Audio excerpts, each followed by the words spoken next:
Hello, everyone, and welcome back to another watch along here on Cherries Red Army. Today, it is Sunday, the 3rd of December, and it is Bournemouth at home to Aston Villa. Not the, on paper, most entertaining game or most important game of the day. I'm sure that'll go to Man City, Liverpool, but this could be a cracker, I reckon. Two very attacking sides.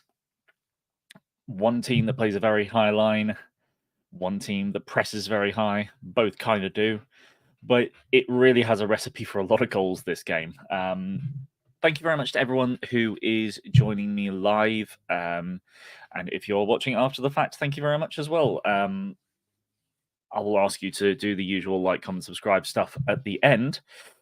But I suppose we better talk about the lineups first and foremost. That's the easiest thing to do.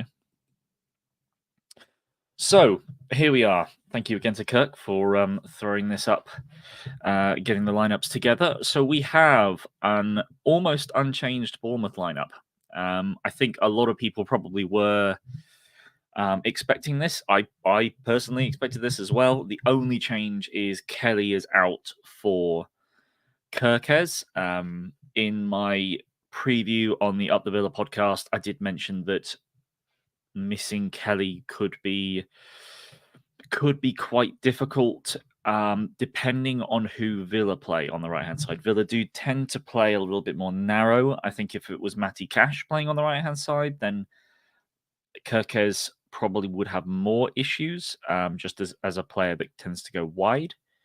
And it will be a much more one-on-one duel, which he can do well in, but he can suffer with. But when we get to the Aston Villa lineup, excuse me. Pardon me. When we get to the Aston Villa lineup, I think we'll see it was definitely not Cash, and it might be quite interesting competition on that side of the pitch. But regardless, the rest of the team, we've got Neto as expected, Smith at right back after signing a new deal. Congratulations to him. He's staying at the club for an extra year. He'll definitely get his 10 years, and hopefully he'll actually get his celebratory match. I've forgotten the name of it for some reason, which is annoying to me now. I'm terrible with the name sometimes. Done. That'll come to me later. He'll have been at the club for 10 years by the time he reaches the end of his new contract. Zabani and Senesi is a centre-back pairing. You've got Cook and Christie forming the double pivot, which will be the first proper test that those two have had as a double pivot against Aston Villa. Against Newcastle, they basically ran the game. Against Sheffield United, they completely ran the game. It'll be a lot more difficult in this game. And then Cliver has been rewarded for his first Premier League goal for keeping in the lineup. I think I could easily have seen that being changed. That would have been probably one change that I would have made if I had to make a change. Would have looked at Sinistera as a very attacking option or Billing as the more all-rounded option, but Cliver has done pretty well, so it's fair enough that he stays around. And then you have Semenyo off the right, Tavernier off the left, and Solanke down the middle as expected. Looking at the Aston Villa team, actually, let's just have a quick look at the Bournemouth subs because I keep forgetting to do that on these watch-alongs. It's Travers, Mepham, Rothwell, Philip Billing, Hamid Traore, David Brooks, Dangle Watara, Sinistera, and Kiefer Moore. Nice to see Moore on the bench. He could be a quite important sub to come on later in the game. Villa's centre-backs, I think Diego Carlos is a little bit better in the air, but Pau Torres is particularly susceptible in the air. So Moore might be a useful player to bring on to have an impact if we do want to start playing a little bit longer and putting more balls into the box. Pardon me. So, Aston Villa's lineup. I believe this is mostly unchanged, with the only difference being that Matty Cash is not starting. He is on the bench. But the change, though, is Zaniolo for Cash. lineup is as it was in their previous game. Otherwise, it's Martinez in goal, Concert at right back, Diego Carlos and Pau Torres as the centre backs with Luca Dean at left back, McGinn, Tielemans, Douglas Luiz and Zaniolo forming a box midfield in the middle, and Bailey and Watkins up front. Bailey was rather ineffectual in their most recent game, if I remember correctly, against Spurs, was quite rightly taken off at half-time. And interesting that Alex Moreno hasn't come in for Dean. Admittedly, he did play 60 minutes in midweek in their European clash with Legia Warsaw, and there's no doubt he's the better left back. But I mean, it is fair enough that he's still kind of coming back from his injury. You don't want to really push him too much. And Luca Dean is still a pretty decent left back. He's definitely not as good as Alex Moreno, but he's a decent one. I don't know. I'd have to look at the numbers, but I have a feeling he might be a little bit better at crossing, perhaps. Maybe a bit better defensively. I'm sure there's some areas he's better, but regardless, that midfield, it's gonna probably be the thing that decides the game, in my opinion, between Bournemouth and Villa. Cook and Christie have done a really good job recently in the middle, but Villa essentially have four men in the middle of the park in McGinn, Tielemans, Luiz, and Zaniolo. Oh, that was the other change. It's Kamara. Kamara's unavailable in this match, isn't he? So as Matty Cash came out for Zaniolo, and Kamara is suspended in this game for his fifth yellow card, so Tielemans has come in, so that's the other change.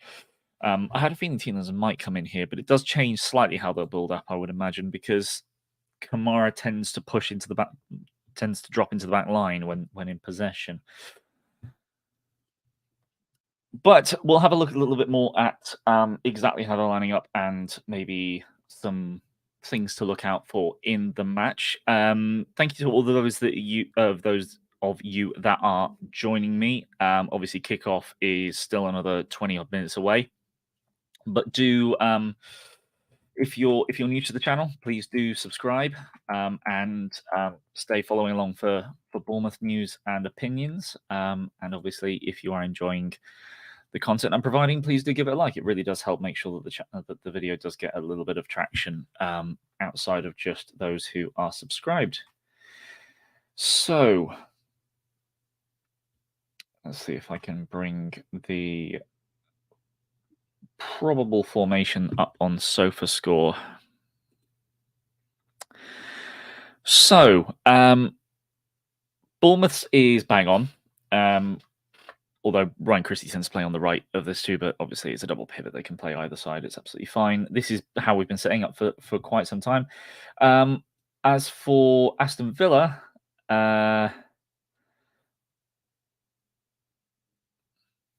Leon Bailey? Has that changed? Why is Leon Bailey in that now? There's Anyo. Or have I? No, it's Bailey, not Diaby. There's me in my head just going, oh, yes, it's Diaby. Of course it's Diaby. No, it's not. It's Bailey. Bailey's been rewarded for playing well after coming on at half-time. That is not how they're going to be setting up, I'm sure. Leon Bailey may well play off the right. Douglas Luiz and Yuri Tielemans are definitely going to be the central players. I would have imagined John McGinn will be off the left, Zaniolo will be off the right, and Leon Bailey will be up front next to Watkins. Watkins is an interesting one as well because he didn't feature at all in midweek for against Legia Warsaw. He wasn't even on the bench. So this was a 50-50 one, and we'll have to wait and see sort of how fit he is. He may well have just gotten a rest. He kind of probably needs it. He's been playing a lot. But yeah, that's going to be one to look out for. Zabani and Senesi may well struggle with his movement and pace. Pardon me. So that'll be a one to look at a little bit closer. Let's just have a look and see who's joining us. Hello, Silly Central. Hello, Nicholas. Daniel, nice to see you. And David, hello. Got our friends from across the world joining us today. So please do put any questions you've got in the chat. I'm here to bounce your ideas off, here to answer any questions you've got, provide a second opinion. But there's no doubt that Bournemouth are going to find it very difficult today. It's going to be a very tough game. I fully expect Villa to dominate the match for the most part. I wouldn't be surprised if possession gets above 60% for Aston Villa over the course of the match. Obviously, at times it'll be 70, 80. But there are definitely weaknesses in Villa that Bournemouth can try and get at, and the main one is the high number of it's the high line. I haven't actually looked it up, so I'm going to do that now. But Aston Villa have Aston Villa hold such a high line and play with such a effective high line. They've caught opponents offside 166 times since Unai Emery took over. 75 more than the next best, which is Liverpool. And it's over double the third place in Fulham. Villa and Emery wants to play such an aggressively high line. And it's not too dissimilar to, or at least I say not too dissimilar. We've seen a manager try and put in another aggressive high line that has it's been so much more noticeable when Tottenham did it against Chelsea when they went down to 10 and then 9 men. They maintained a really high line.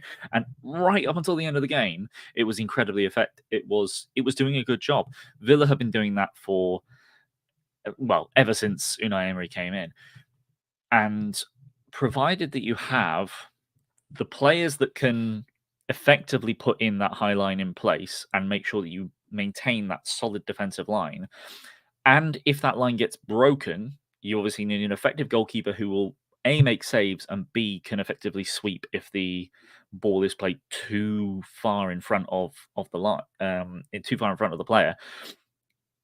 And lastly, hopefully you have someone with some kind of pace to be able to track back and put off an attacker that beats that press. I think that third one is something that Villa are a little bit lacking. But having said that, they're away from home. So it's going to be interesting to see how high they play that defensive line. Because when you've got Solanke, Tavernier, Semenyo, who's really coming into his own, and to an extent Cliver as well, who are all capable of running beyond that press if a ball is played at the right time, which Tavernier can play, Cook can play, Christie can play, Adam Smith can play. There's definitely going to be opportunities for Bournemouth to create chances by beating the offside trap. We haven't scored many goals like that this season. The second goal we scored against Brentford, that was obviously a counter-attack, but we ended up with a two men to beat the goalie, which you really can't really miss. So there are definitely going to be opportunities for us to create chances against Villa, but it's more so going to be how can we stop them for the most part, because Villa have been very good this season, really good. I don't think I need to tell any how good Villa are doing. But if you need it backing up, there's Aston Villa in the table, fourth in the table.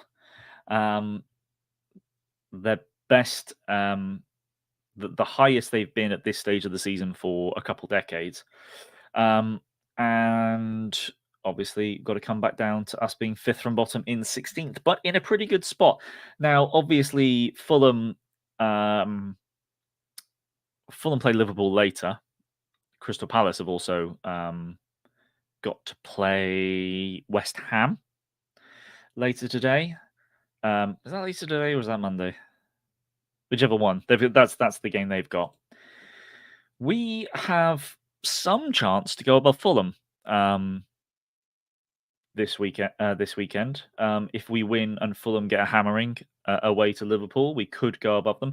But a draw won't take us any higher than Nottingham Forest, but it will get us on level points with them. And a win would take us in this little clump with Palace, Wolves, and Fulham on 15 points, 1 point behind Chelsea. After such a horrendous start to the season, or what many would have claimed that Bournemouth have had such a horrendous start to the season, one somewhat unlikely win, but if we were to win, we'd be 1 point behind Chelsea, 4 points away from the top half of the table, where Brentford, followed by West Ham, are. But if I just change this around a bit and bring up the home and away table, which can give Bournemouth fans a little bit of solace in terms of the difference between Villa's form in both. If we look at the home table, Aston Villa have a perfect record at home. 6 wins from 6 games, plus 18 goals scored. It's plus 18 goal difference. 23 scored at home, 5 away. They have the best attack at home in the league. Played the same number of games as Man City and scored 6 more goals. And bear in mind that Man City scored 6 at home against us, obviously. So Villa are dangerous away from at home. Away from home, it's not terrible, but it is nowhere near as good. 7 games, 3 wins, 1 draw, 3 losses, 8 goals scored, 13 goals conceded. Obviously, Bournemouth's record at home is 2-2 and 3, so it's not too dissimilar to Aston Villa's away record, but still not quite as good.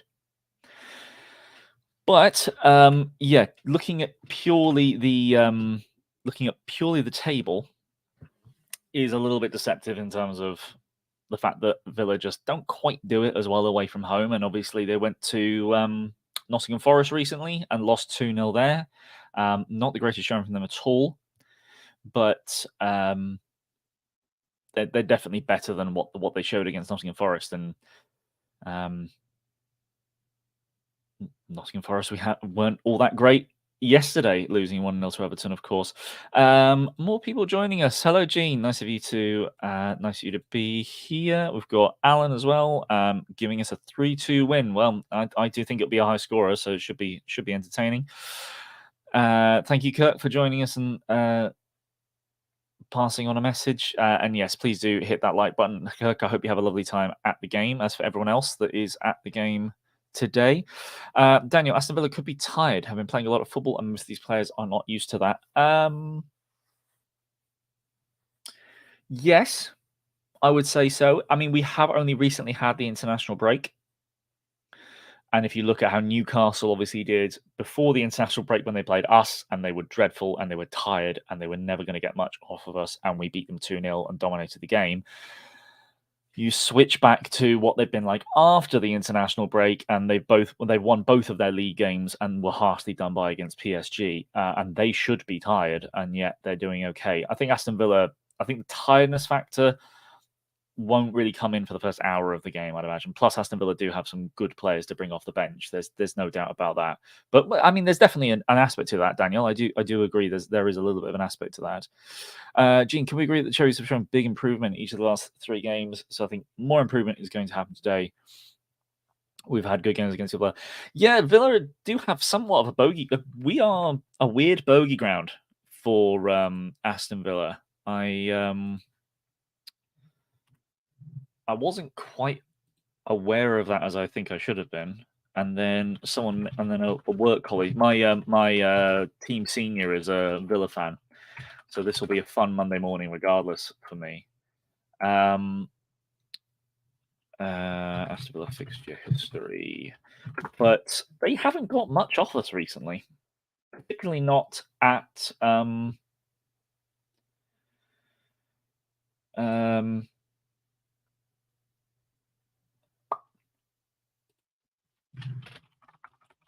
Dean Court. Sorry, brain malfunctioning there for a second. Just trying to bring up our head-to-heads with Aston Villa. Just bring that down, bring this up, and zoom in. Lovely ads.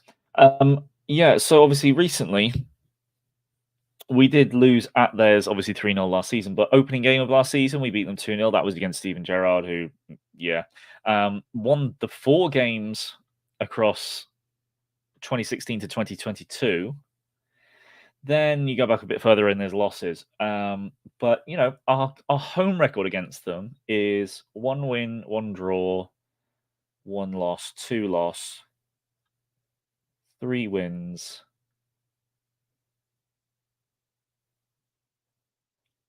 1 draw, 2 losses. So, which is exactly the same as our away record against them. But certainly in the recent years, it's not too bad.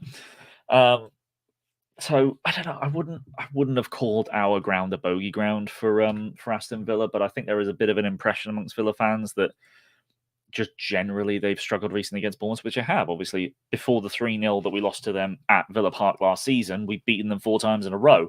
So yeah, it's different now, though. I mean, it's for any of you that watched Iraola's pre-match press conference, one of the things that was brought up that Iraola's record against Sevilla and Vallecano without not Vallecano, Sevilla and Villarreal is 100% win rate against those teams when Unai Emery is not managing them. But whenever he goes up against Unai Emery, he loses every game. So Iraola does not have a good record against Unai Emery.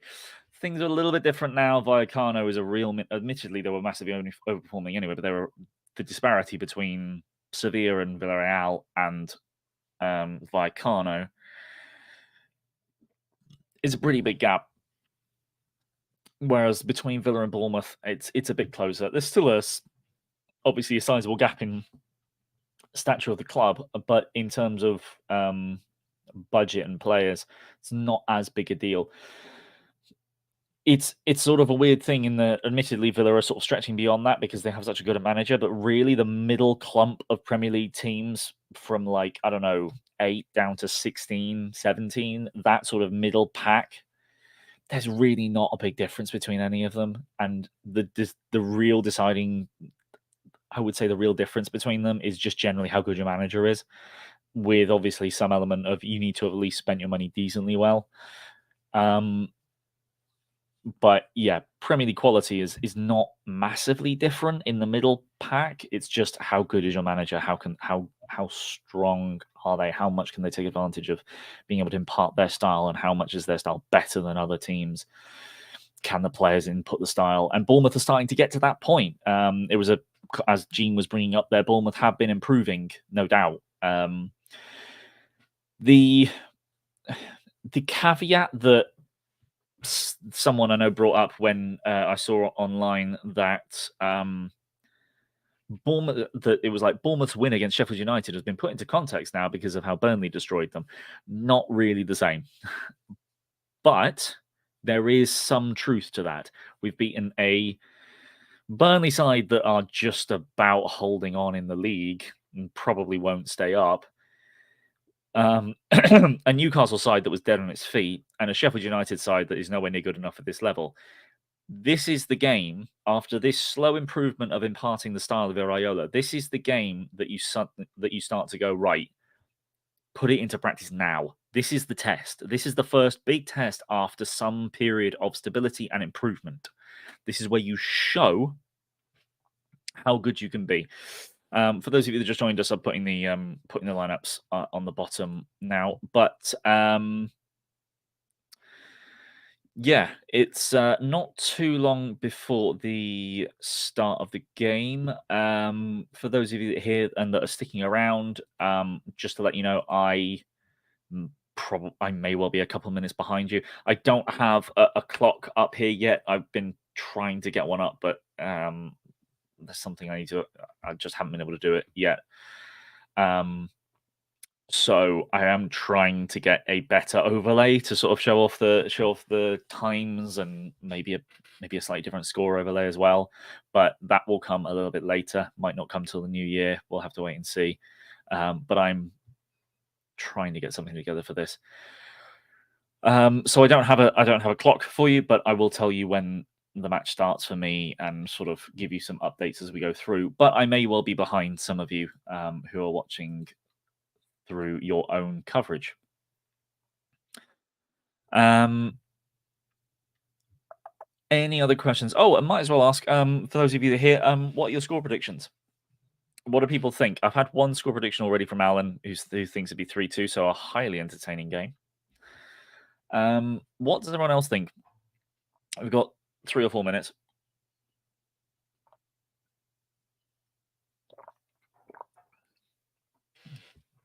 Score predictions. I have to say, I think I really want a point from this. I do think a point is a really good result for Bournemouth here. I do think just a point I would be happy with. A win would be great. A win would be fantastic. That would really start people to start taking notice if we were to get a win, because I don't see it happening. Not that we can't. And if Villa aren't quite on it, we have a chance. But I'm hoping for a 2-2 draw. But I have a feeling it'll be a 2-1 loss.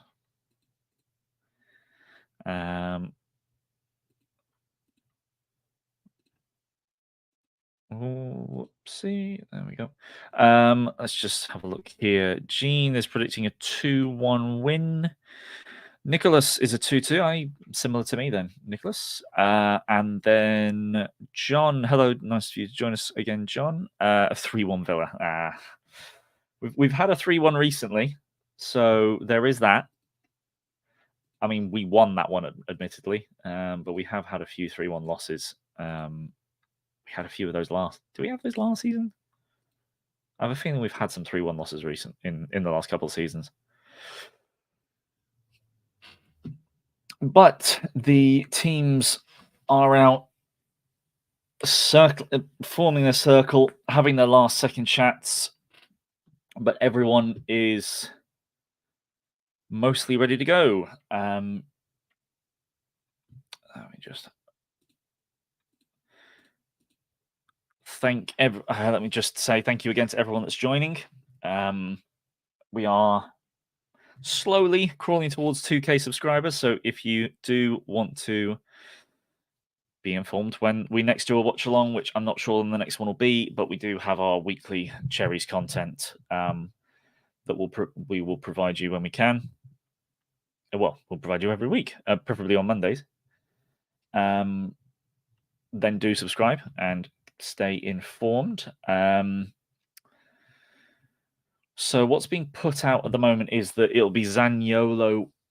Well, I mean, not too dissimilar to how SofaScore showed it up, that Zaniolo will be playing up next to Watkins with Bailey off the right. But Bailey could play down the middle. Bailey could play next to Watkins down the middle. We'll have to wait and see. They can play that box midfield, but they can use some real width. And I think Bailey against Kirkes could be a really important battle. So we'll wait and see what happens.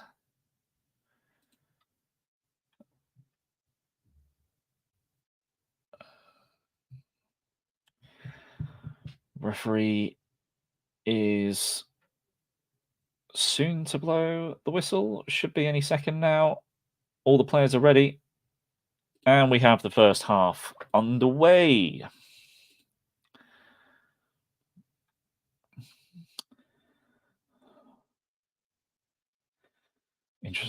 First passage of play is just a long ball up the pitch, which causes some confusion for the Villa back line. But yeah, at the moment, it definitely is, from the setup for Villa, is Bailey off the right, with Zaniolo next to Watkins. But we also have Semenyo off the left at the moment. But I mean, we can have Tavernier and lovely ball inside. Clivert takes a good turn. He plays it out wide to Tavernier, who's on the right, cuts inside, wants to shoot, does take a shot and wide. But there's the first chance of the game. Really nice cutting pass from, I want to say, Cook into Clivert, who takes it, turns nicely, passes it out to Tavernier, who cuts inside Dean. McGinn doesn't get close enough, and it looks like it's gone doesn't look like it's got that close, really. Martinez feels confident that it's going wide. AFC Bournemouth Germany, thank you for joining us, going with a 2-2. You also agree with me that you would like to see a 2-2. And hello, Ethan. How are you doing? Are you at the game today? So, long kick up from Neto, and it is Solanke winning the ball there. I do think Solanke will just hang on to Pau Torres whenever the ball is going long, because Torres is not very good dealing physically with one person, with a striker one-on-one, and Solanke's got better and better at doing that. Long ball from Senesi that finds Semenyo just about on the left, going up against Konsa. That's an interesting physical battle. Konsa is all over Semenyo, but no foul given. And now Bailey is on the ball. Nice touch from Douglas Luiz. Takes it away from Cliver and Christie.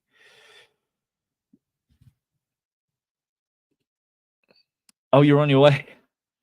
I suppose, yeah, Sunday, obviously. It makes things a bit different as opposed to the normal Saturday 2 o'clock.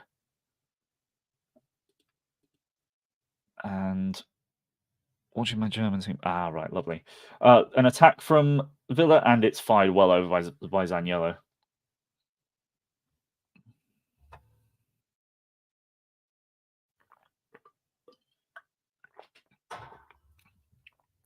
You must have quite a few. Yeah, you've got quite a few screens going. But fair play. I don't think I have the ability to focus on 3 screens at once. I can just about do 2.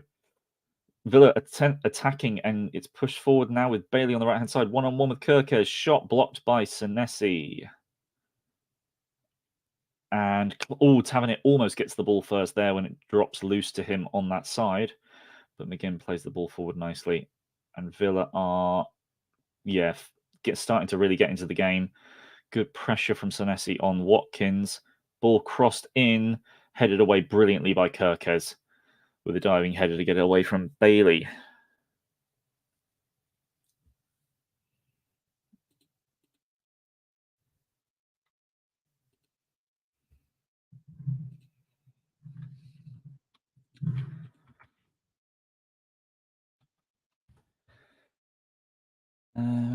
Right. Throw in from Villa. Hooked in. Good defending from Semenyo. And I think a foul was given for Bailey pushing him, which is interesting how the referee gave that one. But didn't give a foul when Konsa was all over him in the other box.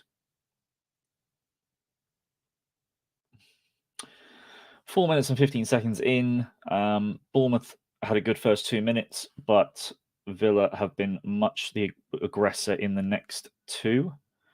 So that's Tavernier, sorry, doing well with the ball there. Was it Clivert? No, it was Clivert. Oh, poor pass from Semenyo, intercepted by Tielemans. Tielemans tries to play it through to Watkins, who gets it. Back to McGinn, who plays the ball over the top, which finds Bailey. Kirk is nowhere near him. Semenyo goes to block the cross, but it flies over everyone and would have got out for a Bournemouth throw, but I think Tavernier's tried to keep it in. Yeah, I think he did. Look, Luiz just chips it over Cook too easily, takes a long shot and palmed out from Neto. This is what I was talking about with the midfield, that Christie and Cook will be getting their strongest test today. Ball was headed over Christie, and then Douglas Luiz, with no effort, just dinks it over Cook, who doesn't try at all to follow him or get back to deal with it.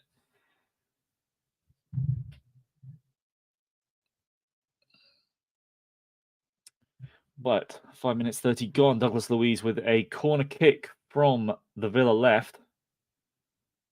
and Neto punches it, and Tavernier claims it. There is definitely a chance for a counter on. Cook is pushing forward, and he receives it. He's on the left-hand side. He plays it first time, and it's a terrible pass. He didn't need to do that. He had the opportunity to take a touch, tried to play it first time, and completely messed it up. He was on his weak foot. He should have at least taken a touch, because that was a 2-on-1 with the plus the keeper.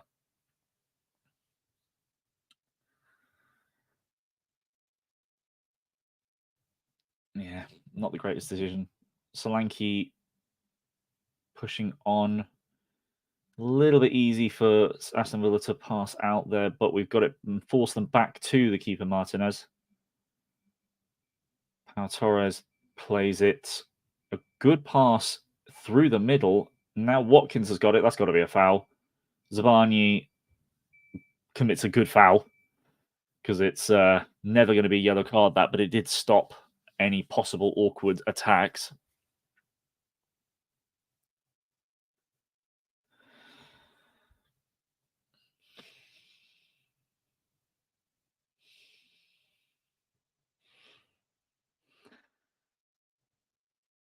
With McGinn nominally playing on the left, it does allow us to basically mark man for man in situations where we're trying to stop them from playing out from the back. But, that's very impressive from Watkins, but I don't think that stayed in. Yes, it did. Great tracking from Tavernier. Makes that very awkward for Neto, who thankfully gets to it before Zaniolo. That was rather poor. If we want Germany, will be good to see Steve Kuhn-Begovic again? Yes, because we got drawn against QPR. I didn't see whether that was home or away, but I did see that we did get drawn against QPR.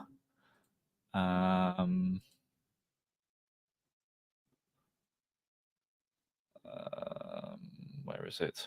Away. So, yeah, that'll be an interesting one.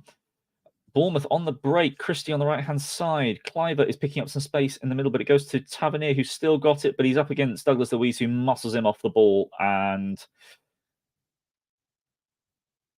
yeah, I mean, it's really good work from Douglas Luiz, but it's poor from Tavernier. It's just it's a knack of his that he takes too much time when he doesn't have it. But admittedly, it's only one poor touch that just gives Douglas Luiz the opportunity to get in there. But yeah, he's Douglas Luiz has been bloody brilliant this season.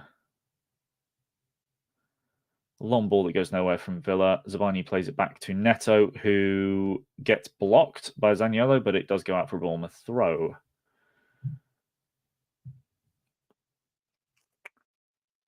Interesting. Villa have played more long balls than Bournemouth have at this point so far, which is not what I was expecting. Not that Villa can't play long balls. I would perfectly expect them to play the odd long one, but Watkins has so far has won every duel with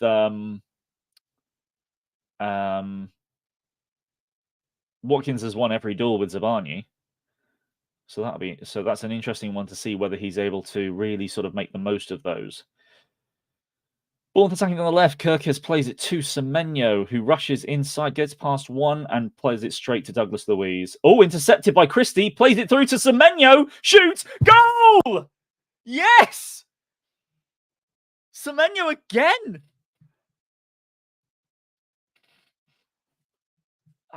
He's just been on it so far. He's just been on it. Yeah, 1-0. Goal. Sorry, spoiling so excited. Yeah, as I mentioned, I'm behind probably a few of you. So it's just one of those that if you put the score up straight away, you're probably spoiling me.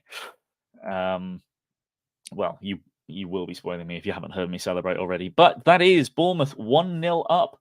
Poor from Diego Carlos. Oh, that's just all Diego Carlos.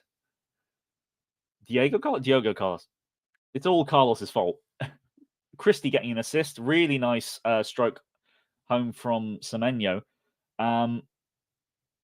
He doesn't. His first touch is not great, Semenyo, but thankfully, is the entire Bournemouth squad doing anime celebrations now? I didn't see Solanke's, but I know it was one piece. Taverniers was Attack on Titan. Semenyo's just done kind of more of a sort of standard, relatively standard fantasy-esque Japanese bow. I don't know whether that's specifically Naruto or something like that, but yeah, it's funny they've just started doing that. Of course, Tavernier's got his baseball celebration as well. Not a golf swing, a baseball celebration. But just to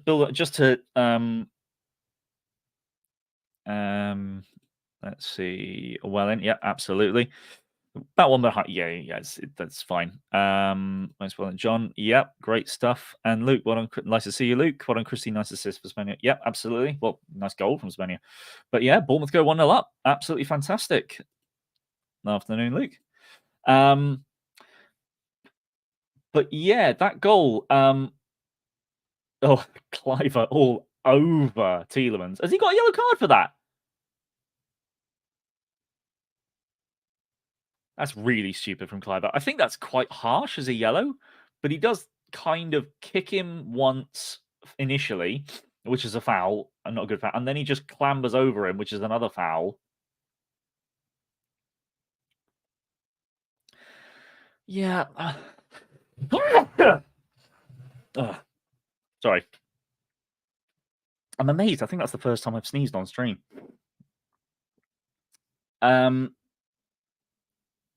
Semenyo, and then Semenyo's all over Consa. We're being really aggressive here. I love to see it. A little bit harsh maybe on Cliver, but he also needs to just not be so stupid on really silly little fouls like that. The second one was basically a rugby tackle, so I don't know. I think I can see where the referee's coming from on that one, but maybe I think that was more a sort of like do any foul again and you're on a yellow kind of thing. That should have been more of like a final warning type of thing, personally. Bournemouth are pressing really effectively just before the goal and since the goal. We've been really aggressive in trying to close them down and make sure they don't get the time to take those touches, which is important. I mentioned that we can be relatively poor clearance from Neto straight to a Villa man in our own half. I mentioned that the way that Villa sort of nominally play in a 4-4-2 at times, admittedly McGinn comes very central and Bailey can go almost anywhere he likes as well. That oh, how long a ref? That was a foul. Zaniolo pushing on. Senesi being aggressive, nicely sort of shepherding him away from the box, doing well there. Tavernier bounces it off, and I think we've got lucky with the throw there. But there, Semenyo, that looked like a foul. Because the camera angle changed to a really awkward position. Yeah, Consa just doesn't get the ball. It never looked like he was getting the ball, and Semenyo goes down, and the ref doesn't give a foul, and I don't know how.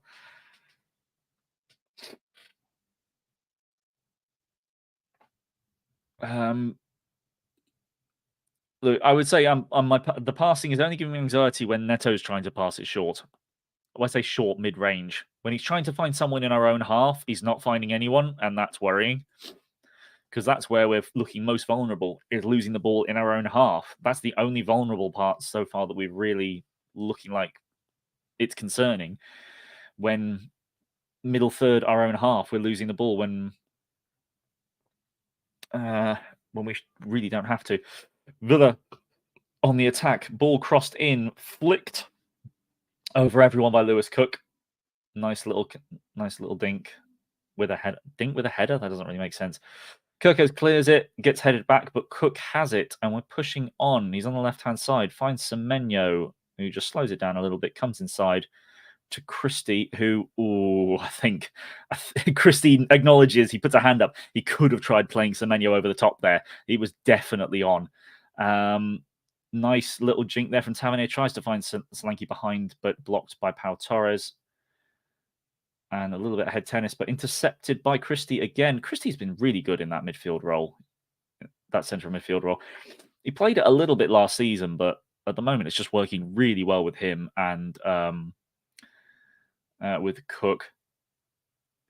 Cliver almost had a chance to intercept I got the back pass of the goalkeeper there, but he couldn't go whole hog because he's already on a yellow. Oh, lovely ball into behind to Semenyo to shoot straight at the keeper. Bounces off Solanke. That bounces off Clivert, sorry. Another good chance for Semenyo. Nice ball to him. He found himself in loads of space. Konsa wants to come. Konsa is so concerned with Clivert, who's in the middle of the pitch. He completely leaves Semenyo, who's able to take a touch and shoot. And I mean, yeah, it's right at the keeper, unfortunately. But I don't think Villa have had a shot from inside the box yet. And Bournemouth have had a few.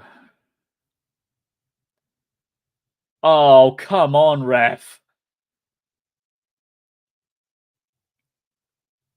Has he just yellow carded him? Oh, he's yellow carded Semenyo. Oh, he's yellow carded Semenyo for kicking the ball away. Why? Why do players do this still? They know it's going to happen. Yeah, I mean, Bailey just falls to the floor and penalizes Kirkis for it. Kirkis has passed the ball to Semenyo. Semenyo kicks the ball away and gets a yellow card. Idiot. You know it's going to happen. Just don't. Everyone knows it's going to happen. Don't do it. Lovely ball in behind to Zaniolo, and it's cleared by Senesi for a corner. Villa's, I want to say, second of the game. Absolutely stupid yellow card. Everyone knows it. Don't do it because you're going to get a yellow card. And it means you can't make possibly a really important tackle later on. You can't be aggressive in your tackles because you might mistime it and get sent off. John McGinn from the right-hand side, from Villa's right, in swinger, lofted in. Neto does get a fingertip to it, I think, and push it out for a corner.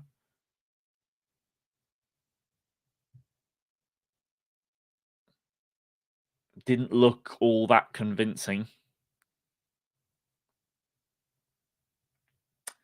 But it'll be Douglas Luiz from the other side, I'd imagine. 18 minutes on the clock for me. Douglas Luiz raises his hand, prepares to swing the ball into the box. It's right down the keeper's throat. I would expect him to claim that, and he does. Under no pressure. Quick throw out. Finds Tavernier, who plays, loves. Oh, so close. Is looking for Clivert. Almost finds him, but unfortunately, I think that's Dean who gets in the way there. And now we have a run by Luiz. Gets into the box and does well, but can't do much more with it once he starts falling over. And Zabani's able to clear it, but it is back with Carlos for Villa. McGinn picking it up quite central again. He's just got such a license to drift wherever he wants. He's difficult to deal with. But Adam Smith is an experienced player, but he can't follow him everywhere. Although he looks like he might be starting to.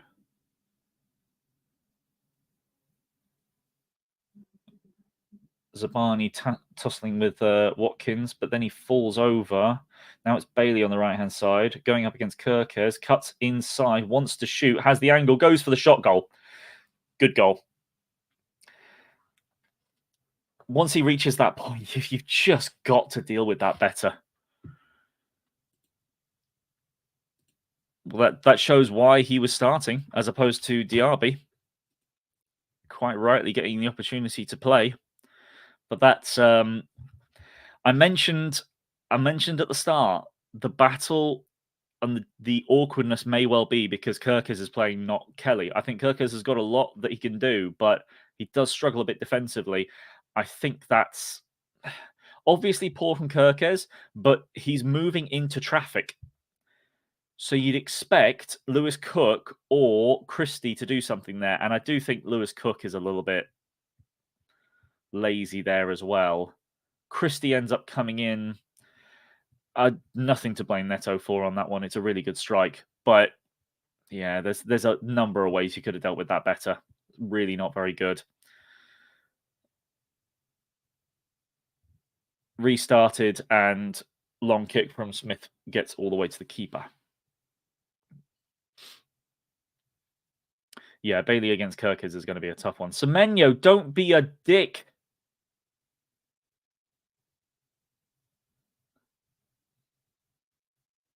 Antoine Semenyo was just pulled. Antoine Semenyo was just pulled back. Bailey. Bailey wasn't going forward, but he's just holding onto his shirt. Like, someone needs to grab him by the throat and say, don't touch anyone. Because if he's not on a yellow, it's an instant yellow. Given that he's on one and it was for a stupid kicking the ball away, I think the ref's been a bit lenient on him because he could easily have been sent off there.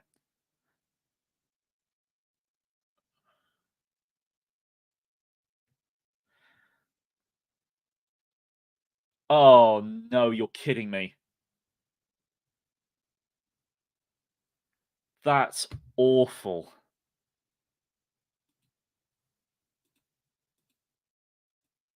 That is so poor. Like, the first one wasn't great, but it is some really good skill from Bailey, who cuts inside, is fast, is tricky to deal with. You could do better, but it's like, okay, there's a skillful player involved. This is diabolical defending. Long ball, first one isn't dealt with properly. Then you get the second ball, you're not aggressive enough. Zabani, I can't tell from that angle, just completely misses it, I think. So the first ball in is decent, but flicked on by Watkins. Header by McGinn, and then, oh, that's just... Tavernier doesn't... Tavernier's not a defender. He's not doing what he should do. He needs to go to the ball. He's trying to block the player, completely fails. Then when the ball gets headed down by McGinn, no one's there. It's not offside. It's not. There's no offside in there.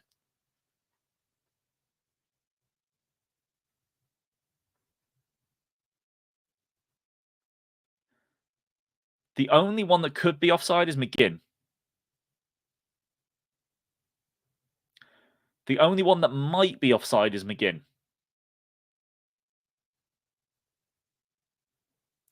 Oh, that is close. Oh, I think he's on. Oh, from different angles. So it's I think it's Zabani's toe that might keep. Oh, it's Dean. I thought it was McGinn that got the flick on header. No, it's Dean that would have got the assist. It's Zabani's toe versus Dean's knee. That's really close. Really close. I think that might be offside. Because you can basically go by the color gradient of the line between the light green and the darker green. And Zabani's toe is basically on that line. And Dean's knee is just beyond it. The Villa fans aren't happy, but the Bournemouth fans might be. I think this is just about going to be offside. This might just... Bournemouth may well have massively gotten away with this. I'm at 24-10 for anyone that's interested. Because if you find out before I do, or you will find out before I do. I think it's just offside. It's very close. It's so close. It is offside. Oh, my word. Bournemouth have got away with it there. Holy moly. What a relief. Absolutely.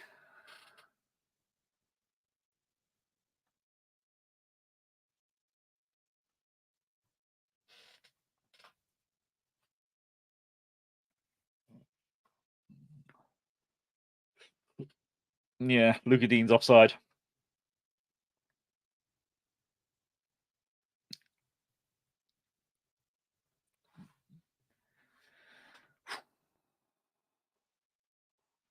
Boy. Lucky. Very lucky. Yep, heads up. Well, we've got a chance to recover now, Gene. But yeah, that's really Got really lucky. And that all comes from Semenyo tugging Bailey when he doesn't need to and giving a foul away that was just unnecessary. Then you don't win the first ball, you don't win the second ball, and then you're just not following your men. That's not the closest offside decision you will see this year, but it is very close.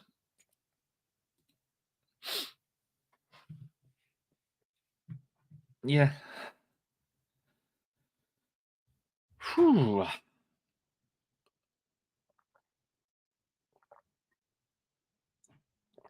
Semenyo on the ball on the left-hand side, running into the box. Oh, blimey. I think he shoots, and I think that's a good save. That may well have been flying into the top right-hand corner. It's interesting. Semenyo is exclusively on the left at the moment. It's not. He's been playing off the right mostly with Tavernier off the left, but they've swapped it this time. I mean, it's going in. It's a good save from Martinez. He just fingertips on it. It's not bad. Semenyo is just on a flipping mission at the moment. As long as he doesn't get himself sent off. Oh, dear. Corner is short. Ends up with a curler in it. Back post free header for Christie. Oh. Wow, we worked that well. I'd need to see a proper. I need to see a better whole picture angle of that, but I'm not sure who hits this in. But Christie comes from nowhere and is completely free, heads it back across goal, but it just doesn't. It just doesn't find someone immediately. It's a bit too looping from Christie back in, so the keeper's able to adjust. The defenders are able to adjust. Another corner coming in from Tavernier into the box this time, but the ref has blown before the kick was sent in because John McGinn went down. I mean, it's not going to have been a penalty to Bournemouth. That just doesn't happen, clearly. But Senesi battling with McGinn there, and McGinn went down. Referee had already blown, so this will be retaken, which is a shame because Solanke got his head on it and he hit the post. But here we go again. Tavernier with an in-swinger. Oh, nice one. Headed out by Bailey? Conser, rather. Cook heads it back in. Senesi is probably offside there. But Clivert wins it back. I do think this will be pulled back if anything happens of it. Great tackle there by Tielemans on Clivert. Another time where a player is just taking a little bit too long on the ball to do anything and not moving fast enough to keep it away from the opposition. Long ball there and dealt with very well by Lewis Cook. Headed again by Zabani. And Tavernier is getting back to help deal with it. But it has been fouled just about.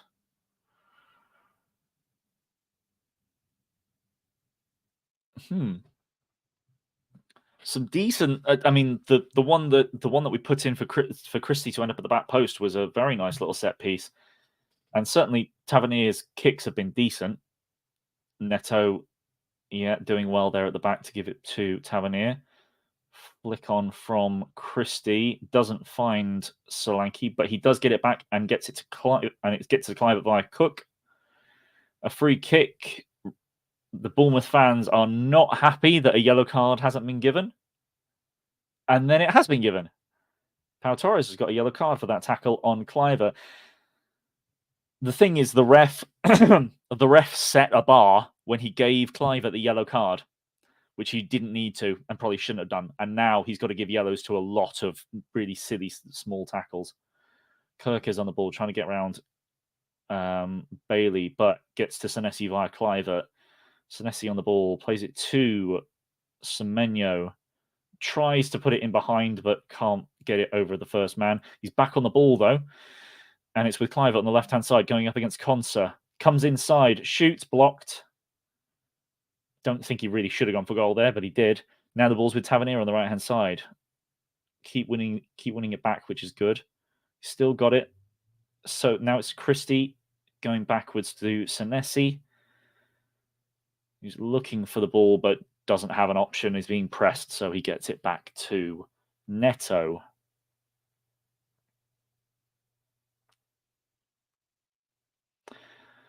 Long ball over the top from Adam Smith. No one has made the run and ends up with the keeper.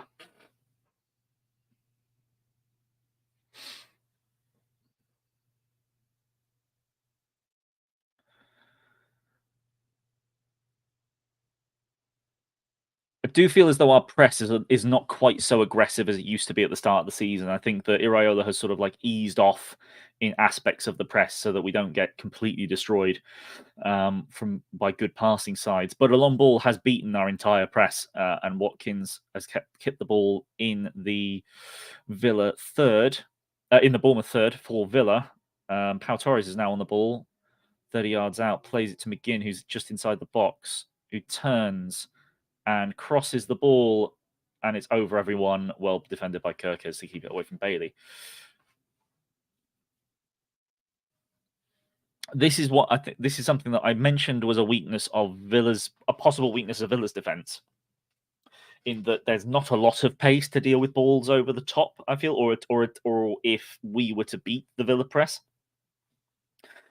we've got a similar issue going back the other way. Senesi and Zabani are not that fast. And that's, again, a long ball over the top of our back line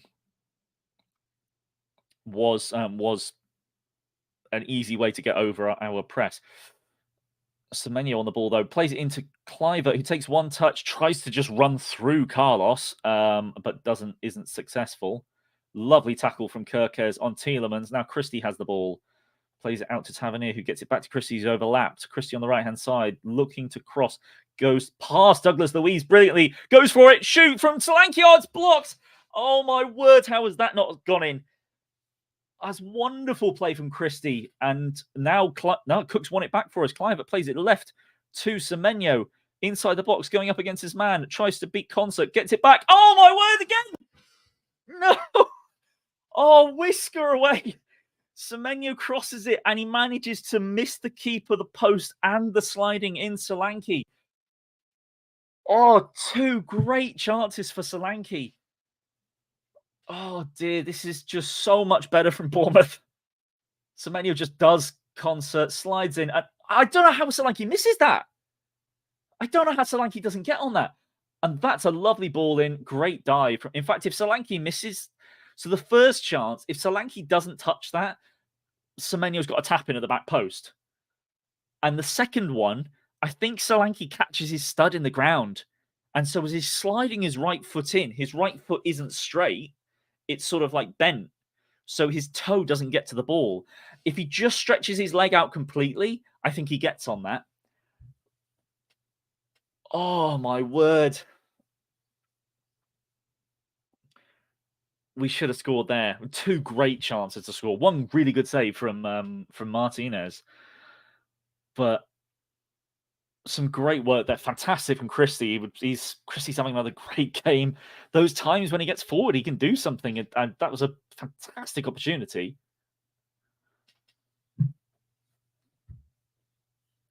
Oh, dear.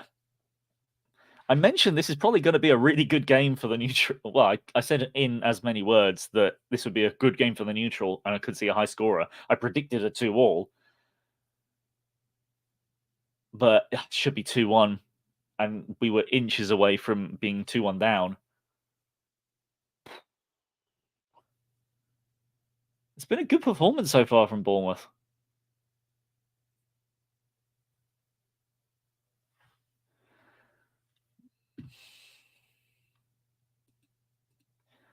Yeah, very close, but playing well.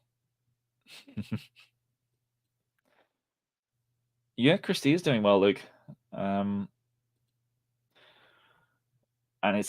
we're able to utilize his running from deeper, which is great. It allows us to have sort of the more aggressive attacking influence in Cliver that just hangs higher up the pitch. So Clivert's unlucky there. He kind of tackles Bailey, but ball just goes loose. Semenyo pressing Consa. Ball's back to Martinez. Hits it into midfield. Zaniolo could have taken a touch, but he doesn't. Senesi gets it around to Cook, again via Cook, and plays it out to Semenyo. Now Bailey's coming back to help out. Cook plays it to Semenyo. Semenyo looking for option, but has to go backwards to Zabani. Senesi's a really useful player to have in this position. Oh, lovely ball over the top to Solanke, who takes it first time. takes it down nicely, puts it onto Christie, who can't quite get into a shooting position, but does clip it back in. Oh,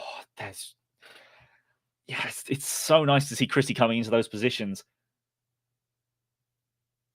Zabani against Watkins there. Zabani does win that battle, thankfully, this time. But that was, if that was looked at as a push in the back, it should have been a foul. But now we've got an opportunity on the left-hand side. Kluivert plays into Kerkez. Kerkez plays it across, hits off Concert, and goes out for a corner. But nice to see Kluivert actually pass it to Kerkez on the overlap this time.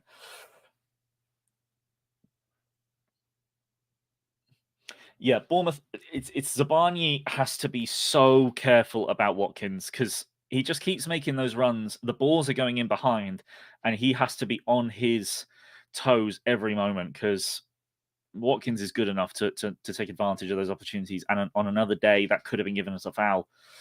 But right now, Lewis Cook from our left-hand side in swinging corner. Decent ball in, headed towards goal, but it's gone out for a goal kick off a Zabani attempted header.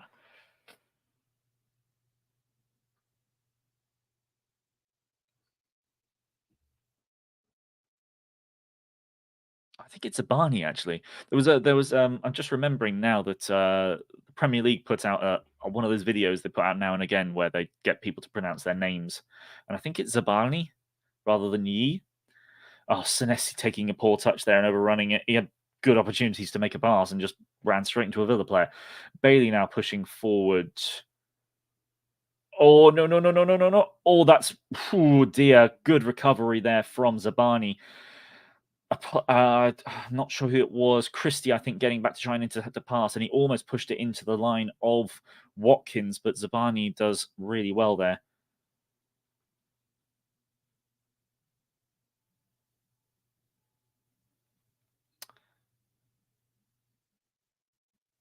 Now Kirk is against Bailey. Decent turn from Bailey, but he can't quite get past him. Oh, lovely interception from Cook. Doesn't quite fall to Solanke. So Pau Torres is able to bring it away. He turns inside Solanke, looking for another opportunity, but goes backwards. Now Carlos on the ball, plays it back to Martinez.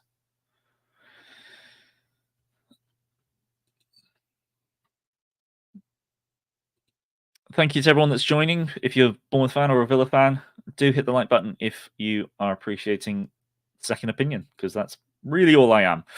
It's just someone else you hear the voice of. Lewis Zaniolo's come off at halftime playing bad. Yes. I would not argue against that. He's been ineffective. He had a couple moments in the first 5-10 minutes, but a few times he's just, I don't know. I don't think he's. Forgive me if I'm wrong, but I don't think Zaniolo has been playing as the number 10 for Villa when he's been playing this season. I'm fairly certain he's been playing within the box midfield of 4 and working better, sort of closer with the likes of Louise and McGinn. But because he's just, I don't think he's in a position he's as familiar with. That's just my understanding of how Zaniolo has been so far with Villa. Admittedly, he hasn't really played the last few games, I don't think. Certainly hasn't started. Villa have had a very settled formation. Another long ball over the top from Martinez.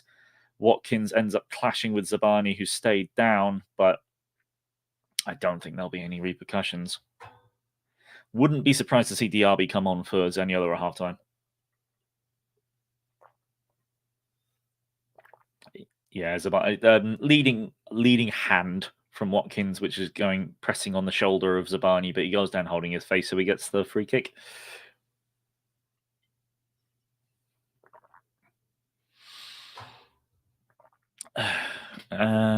Semenyo has been close to getting a second yellow. Managerial should take him off early in the second half. Yeah, I'd say early in the second half, I could imagine, just not at half time. Nice ball over the top again from Bournemouth, but Kerkez can't find Kluivert. However, poor touch, and Semenyo wins it back. Now Christie's on the ball, trying to get it through to Kluivert, but Kluivert's not quite in the right position, maybe offside, couldn't pass it there. Kerkez to Cook, to Senesi, to Cook. Cook's pushing forward with it again, finds Kerkez, who comes back, gets it back to Cook, who brings it back to Kerkez.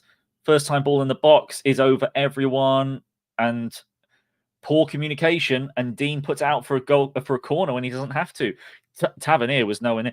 Tavernier hasn't been involved much recently. I'm just saying that's the first time I've mentioned Tavernier's name for ages.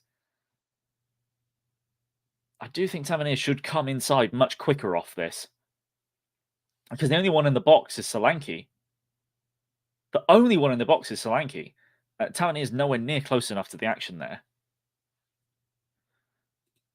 You finally got there, Ethan. Hope you have a good rest of the game. Tavernier into the box, flicked on by a Villa plan 2 Cliver, who completely miskicks it.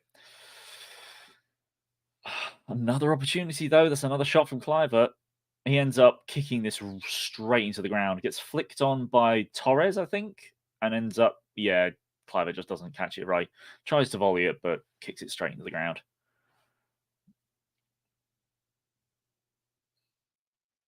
Lovely tackle from Senesi. Cook wins it back there as well. Now Semenyo on the ball. Trying to beat Konsa. Plays it to Christie. Nice turn from Christie. Looking for a pass forward, but doesn't have the opportunities to plays it out to Adam Smith. Tavernier, first time ball in, dealt with comfortably by Carlos. Cook wins it back. I think Cook's trying to header that to Semenyo, but completely gets it wrong and heads it straight back to the keeper. With Cook's nice smile, because I think he knows he messed that up in what he's intending to do. But yes, some really, really good pressure from Bournemouth.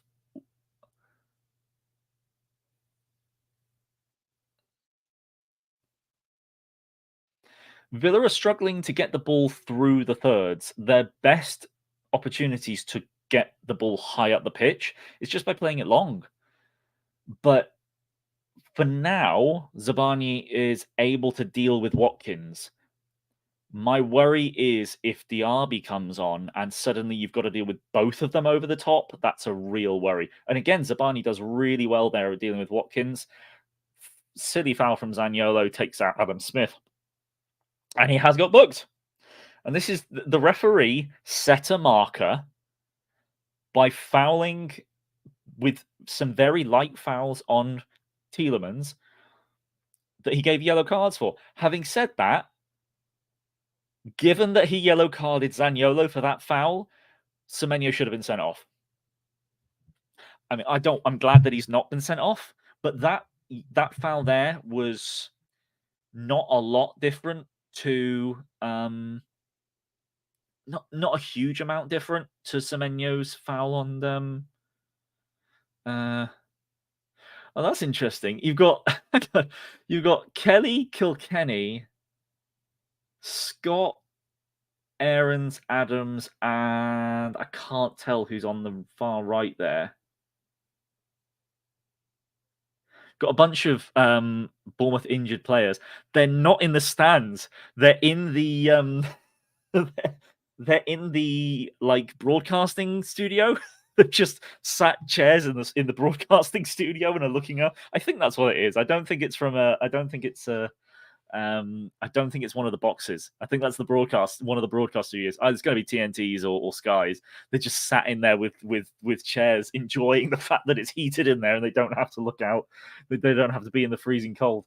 Hey, use your brain sometimes. You still get to watch the game with a good view. I haven't been talking about the game, and that's because the foul against Adam Smith, he has since gone down and stayed down, holding seemingly his ankle. That's really not good, because Fredericks is crocked seemingly because he hasn't been seen for. Does he even exist anymore? He hasn't been seen for ages. Aarons is now injured. Adam Smith is just limping a bit there. Thankfully, it's not too long till halftime, so hopefully he'll be able to last for the next however long injury time it is, because I'm guessing it's going to be like 4 minutes. Maybe 5, just because why not? 8.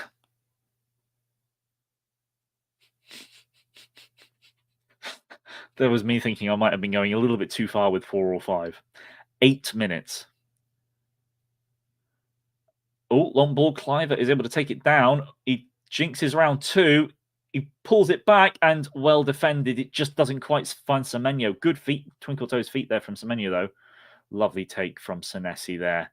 Cook's able to turn. I'm really liking the dribbling from our players. I think Senesi just about does well enough there. Kirkes putting pressure on Bailey, which is nice there. I'm really liking the dribbling from players. It was an issue that I had last season that basically, if we couldn't pass around the players, we couldn't make anything happen because the only dribbler in the team we had was Tavernier. Speaking of whom, he's now on the ball. Plays it in behind to Solanke, who's got to play that in first time. He does, but it's dealt with by Carlos, who gets lucky because his attempted clearance flicks in the air and lands into the gloves of Martinez. But yeah, now we've got Cliver, who just showed off his twinkle toes. You've got Tavernier, who is one of the best dribblers in the league, just statistically. Semenyo, who takes on his fullback at every opportunity, which is lovely to see. And Solanke is an underrated dribbler. So the fact that we've got players that are just taking on them. Oh, a lovely back heel from Lewis Cook. And a good pass from... Oh, wait, what? How was the ref given it that way?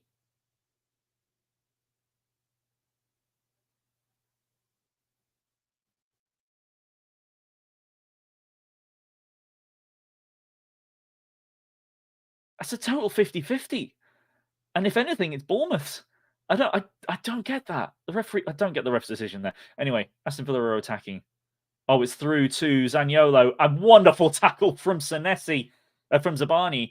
And then Neto's just whacked it clear. Lovely take from Christie. Plays it in behind. Cliver is one-on-one. If he can take a good touch. What a tackle from Konsa. Oh, my word. That's an outstanding tackle from Konsa. But Clivert should shoot. Clivert should have shot before it came to that moment. He takes 2 touches. He doesn't quite get it onto his right foot enough. Clivert's first touch takes it too far in front of him directly. His second touch doesn't take it out of the way of the onrushing Konsa. It keeps it in front of him, so Konsa can wrap his leg around it. An outstanding tackle from Konsa. So if he doesn't get that right, it's a yellow card and a penalty. Now Villa are in Bournemouth's half. Ball is played back, and it has to be. What a save! How on earth did Villa not score there? Oh, you're joking. How is that a foul?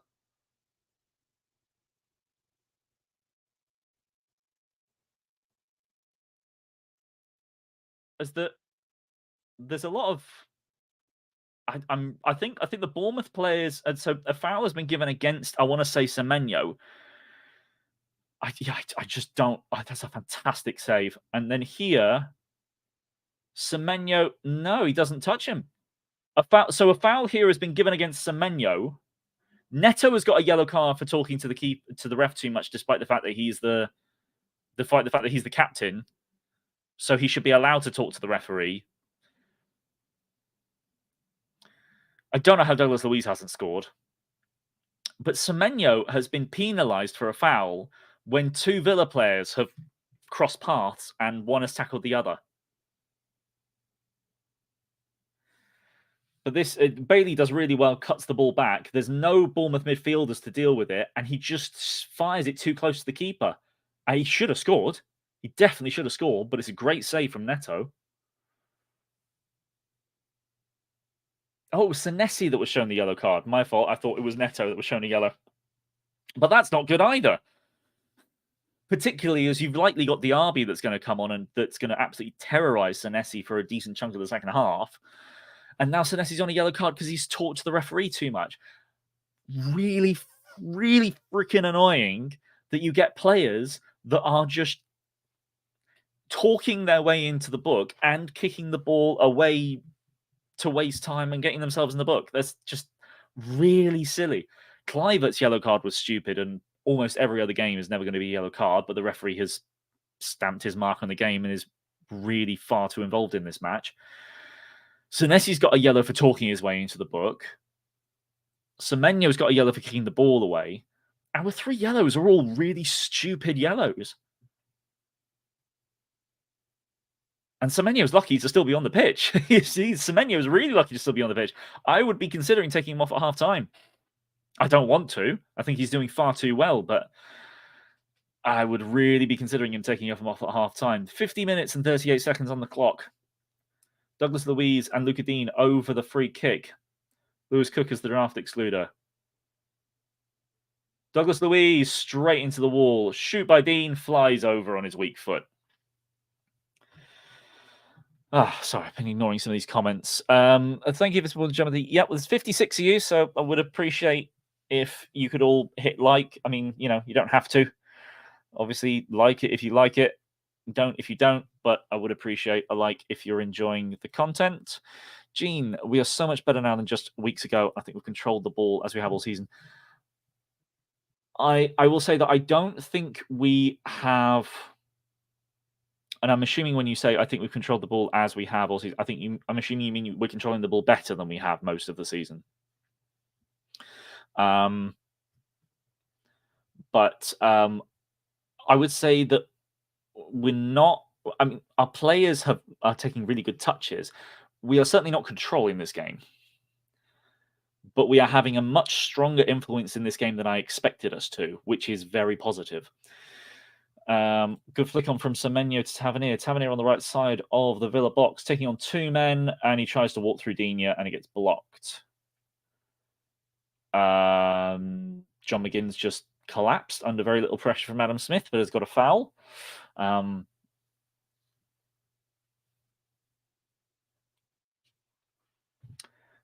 Iraola's on his down on his toes, plotting. Emery's making moves, but it's we are 30 seconds from completing the 8 minutes of added time that were mentioned, but there have been stoppages. There's been at least a minute's worth of stoppages since then, so I would imagine this to go on to 54 minutes at a minimum. Long balls. Oh, that's Douglas Luiz has just kicked Solanke in the chest. It's an accident, and he's intended to pull out, but that's painful. It's an accident, and I would be surprised if the ref doesn't give a yellow for it. Oh, he's kicked him right in the stomach.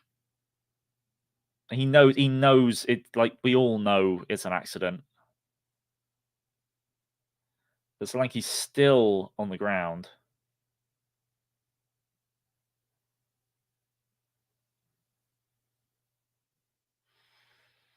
He's still down.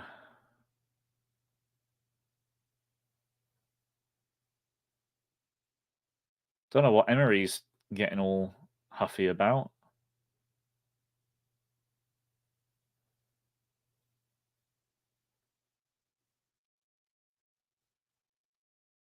I think that's an interesting. Emery appears to have mouthed, "It's nothing," despite the fact that Douglas Luiz has just kicked Solanke in the stomach. I think that's a bit more than nothing, I would say. But Solanke is up, and play will continue. Long ball to basically no one there, unfortunately. But the ref has blown the whistle. I think a little early, but maybe it's just sort of like, right, let's just get done with this half. Could quite easily be 2-2, but it is 1-1. Oh, whoopsie. Sorry, let me just make sure that the score is updated there. But yes, it is 1-1 at half-time. There's been a lot of bookings. I would be amazed if there was no red card in this match. I would be very, very surprised if there isn't a red card in this match. But for now, I need to take a quick break so I can get some more water and I can pop to the loo. So we will be back soon. For now, I will leave you with some music to chill, and please get your refreshments. We'll talk about some stats, talk about the goals, and I will be back in 2 minutes. See you then.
Hello, welcome back. It is half time. AFC Bournemouth 1, Aston Villa 1. And it's been pretty good from Bournemouth. I think we've had so much more influence in this game than I imagined that we would. Get your thoughts in the comments. Have you got any in the chat? Have you got any questions you'd like to ask me? Any stats you want me to try and look up? But speaking of stats, let's have a look at what is showing on SofaScore.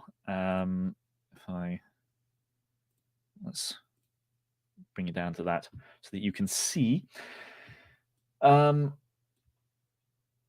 So the team so far, Bournemouth have produced more expected goals.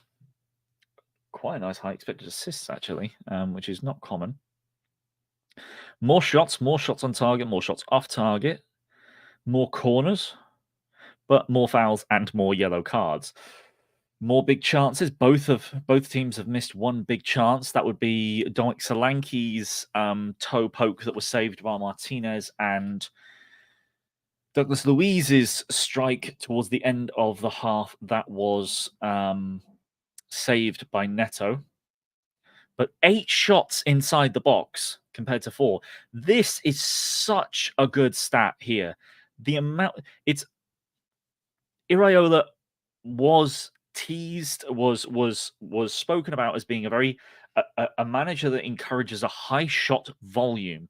The level of chance is not necessarily going to be high, but rather than what we did under O'Neill, which was create very few chances but very high quality chances whenever we made them, in the rare instance that we actually created a chance, what Iraola what you would imagine for Iraola generally is that he will create a lot of chances. You'll create a lot of chances under him, but they won't necessarily be great quality chances. It's quantity over quality. But these are good quality chances as well.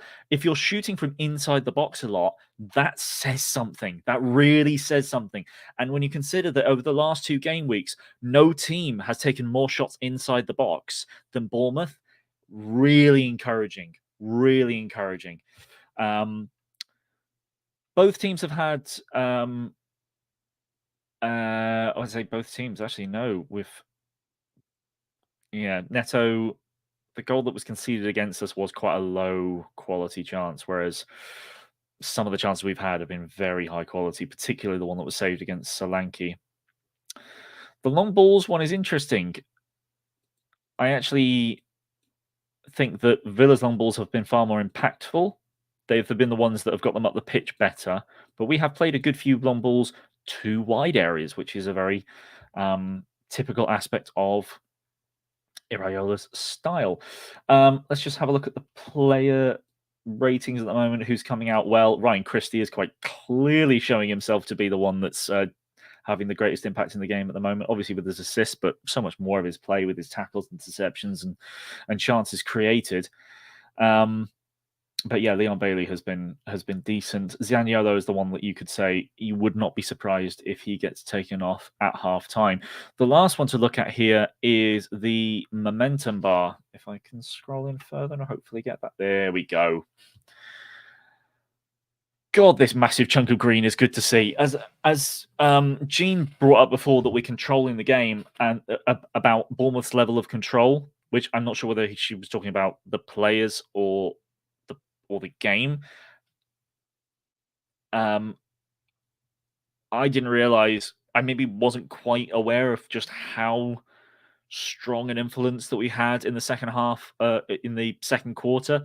Just started well, and then obviously Villa started to be a lot more influential. They had quite a few opportunities where they maybe didn't create much despite being in our third and a couple times in our penalty box.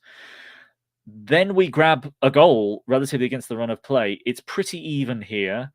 After the goal, and then obviously Villa get that second one that gets ruled out. They are much more in the ascendancy, and then Bournemouth just dominate from that point on. Admittedly, some of it is a lot more contested, but for a 20-minute period, Bournemouth are the ones that are asserting their dominance on the game. And when you consider how good Villa have been this season, and I say that at the start of before this game, I expected this to be so much more.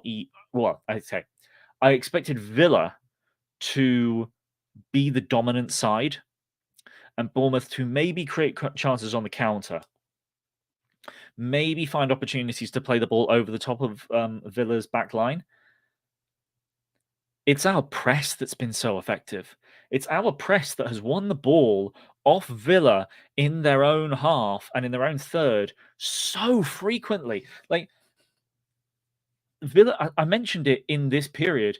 Villa's only chance to get up the pitch has been long balls. That's it. That is all they've had in this last part of the first half. It's effective, don't get me wrong. And to say that there's only one way they get forward, that reflects well on Bournemouth to an extent, but the fact that it's so successful when they do just play long ball is a little bit concerning. Zabani did start to really influence his physicality on Watkins in moments and start winning those duels. But the fact that basically one long ball from Martinez over the top to Watkins has been really pretty successful for them is a little bit concerning. It will be even more so if, as Lewis in the chat has mentioned, and I think I would agree with him, I would not be surprised to see Zaniolo come off for Diaby at half-time. And Diaby has had games where he's been very ineffectual, but he's also had games where he's been just helping run the show. So, and he's got lightning pace, which neither Senesi nor Zabani are going to be able to deal with if the balls over the top are played as well as they have been so far from Martinez. So, yeah, I certainly I certainly have concerns about those long balls being so effective. However, like I mentioned, Bournemouth's press has been really good. Really good. And I'm wondering if there are any... Obviously, Villa have had more of the ball, which is fine. That's going to happen a lot. And that's exactly how I expected it, although I did expect Villa to have more like 60% of the ball rather than 55. 60 bordering on 65. Some nice dribbling. I mentioned I'm really liking the dribbly boys up front.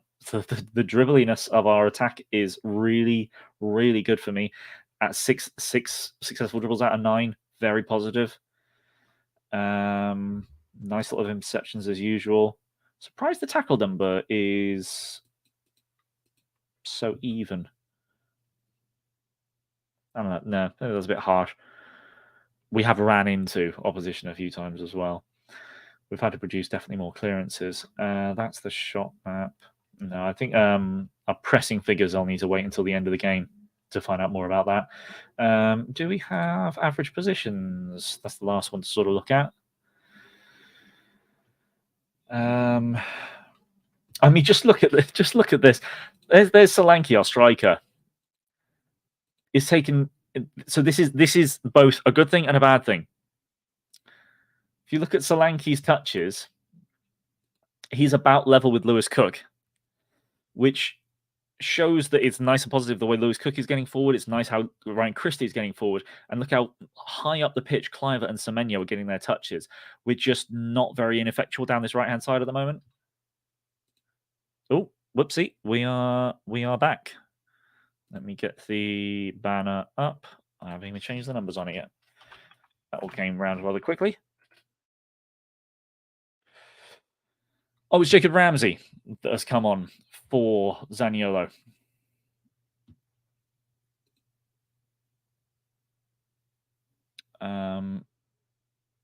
But Semenyo is still on the pitch as well.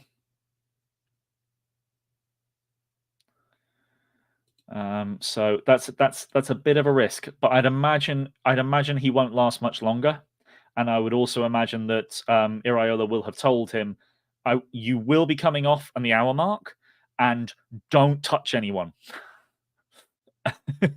Because if he touches him too much more, he's gonna get himself sent off, and then we will be in a heap of trouble.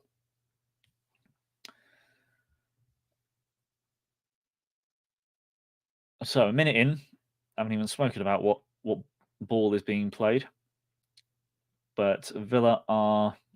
Where's my drink? There we are. Villa have passed the ball back to Martinez.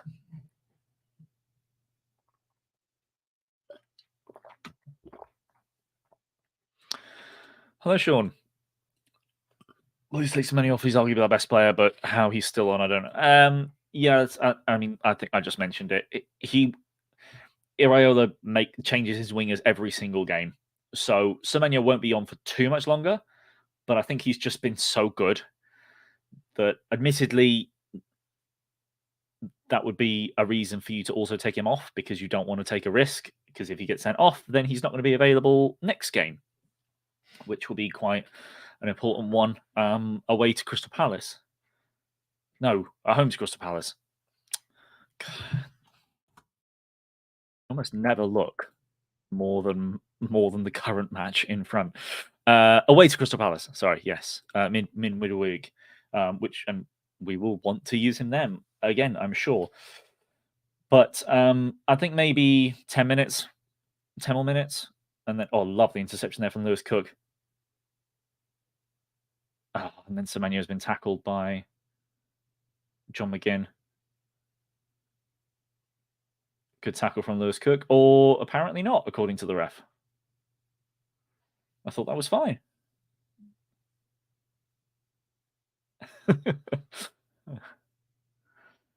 Yeah, I think Lewis Cook got the ball there, but the referee's given a foul. Don't know why, because it looked pretty simple tackle and throw in, but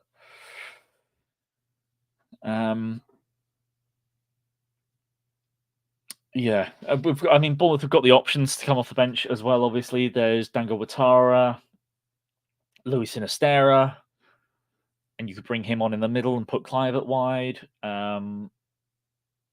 But Douglas Luiz with the free kick from the right-hand side, flicked on by Watkins, not cleared very well at all by Adam Smith, headed back in by John McGinn, who's still on the ball, flicks it in again. Watkins heads it backwards, but no Villa player is there, and Senesi heads it out, and it's whacked high and far up the pitch by Semenyo, which puts Konsa under a bit of pressure. Or Luiz. I thought that might have been our throw, but no, Clivert's done some really good pressure there and forced the ball to go out level with Villa's penalty box.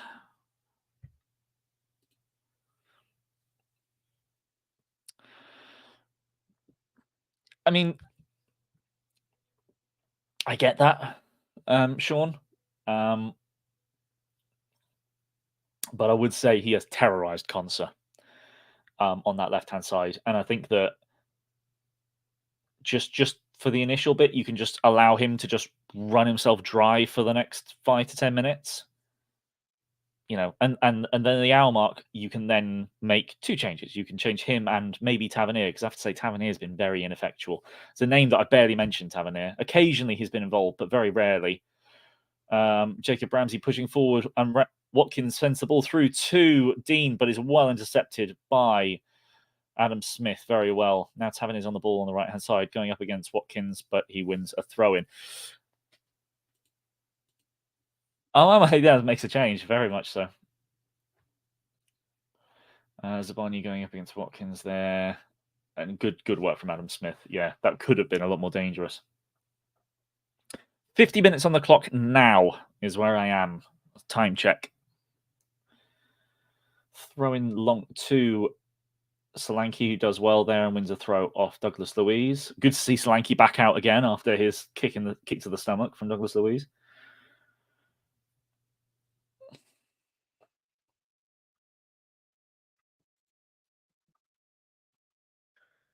If I can reacquaint myself with our subs bench,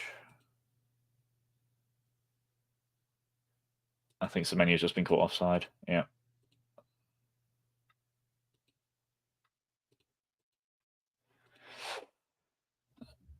I'm just going to bring up substitutions again because I just want to check the check our subs again with it's Sinistera and Dango. I know for certain. Ball with Martinez. A lovely interception from Kirkes, who runs further on. Kirkes has still got it. Plays it into Solanke. Lovely turn, shoots, and it's a goal! Get in there! Kirkes with his first assist.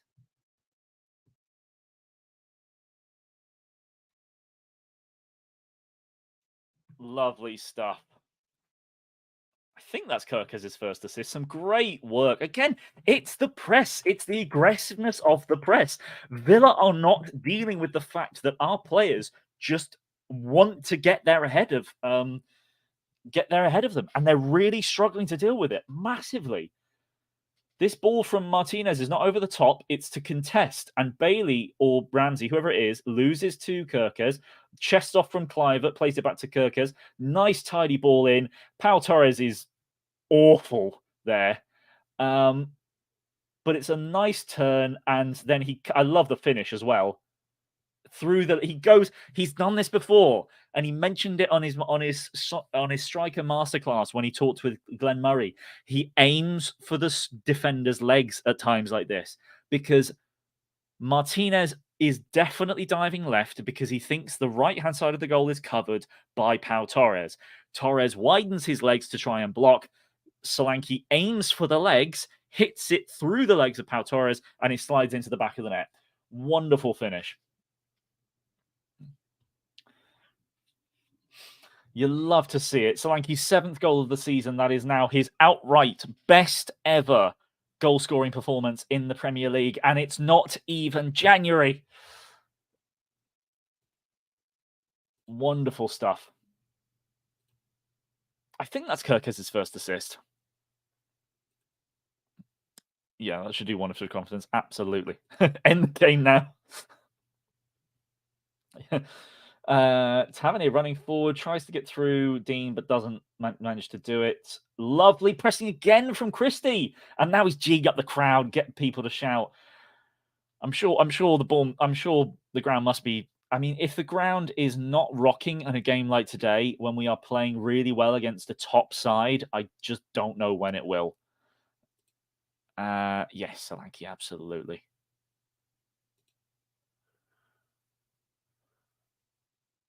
Tavernier, as I mentioned it again, but it is a little bit frustrating. Tavernier having such an ineffectual game, particularly as I don't think Dean is all that special a left back. He's fine. I think that's a yellow card for Christie.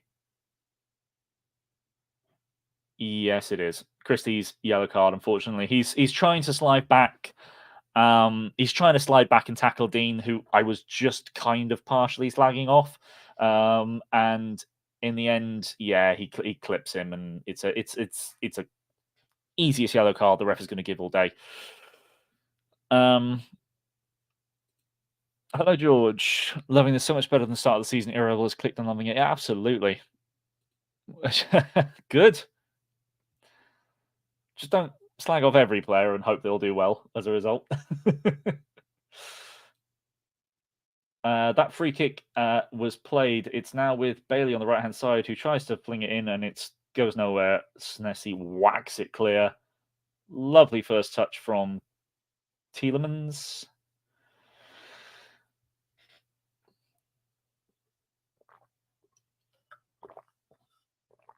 Well, Bournemouth have gone ahead for the second time this game. Let's see how able they are to hold out in this instance. It wasn't even 10 minutes, I don't think, that we held onto the lead last time. So hopefully we do a little bit better this time. Nice set of headers ends up with Solanke and with Cook, who Tavernier was looking for the ball over the top, but he just couldn't time the run right. It's now with him. Christie on the ball. I'm liking the forward runs though. Clivert was making a move, but it just didn't look quite on. Christie went backwards. Senesi plays the ball long, and it's nowhere near anyone. Straight to the keeper.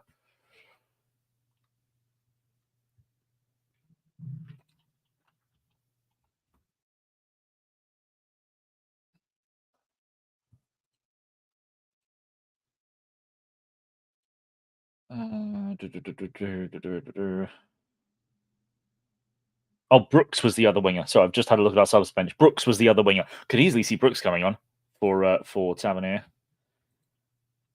As for the number of yellows, Sean, we've had Senesi, Christie, Cliver, and Antoine and Semenyo for Bournemouth, and we've had Torres and Zaniolo yellowed for Villa. So it's 4-2 on cards.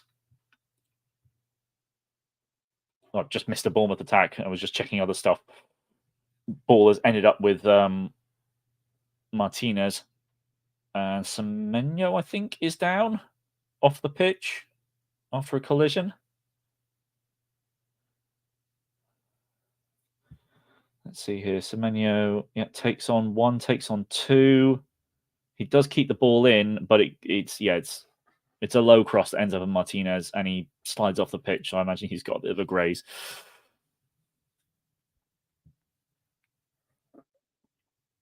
$57 minutes on the clock as a time check. 57:08 now. Villa still playing it short. Some good pressing from Solanke, and Cliver ends up making it go long, and it's offside against Bailey. This, I would pause it because I haven't really seen Villa get forward too much outside of set pieces. I would pause it that Villa are playing in more of a 4-3-3 at the moment, with Bailey playing as the right winger, Ramsey playing as the left winger. Because McGinn is definitely more central. But having said all that, or maybe in spite of that, Bournemouth are still pressing really effectively. And when Bournemouth are, in essence, playing a 4-4-2, that is inherently more difficult to press a 4-3-3 as a result, because you don't have a direct man-for-man confrontation. Saying all that, that's a lovely ball in behind for Watkins, and Zabani, does really well. He's got a bit more pace on him than I thought, Zabani. But really well done for going up against Watkins from Zabani. And Bournemouth win a free kick. Tavernier is not pleased because there was a possible counter on, because the ball had fallen to Solanke. Yeah, pretty easy foul. But yeah, there was possibility of a counter on there. The ball had fallen to Solanke, so... I believe it's just the entirety of January is the window. So midnight January 1st is when it opens, or a minute past midnight January 1st in the morning, and then closes at the end of the 31st. I'm fairly certain. Oh, thank you, Gina. I appreciate that.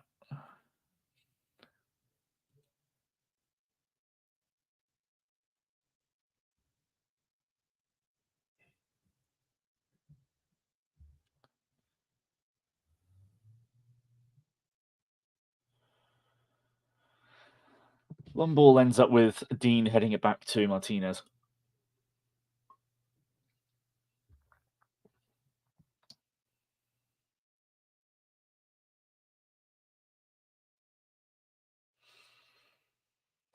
Still 2-1.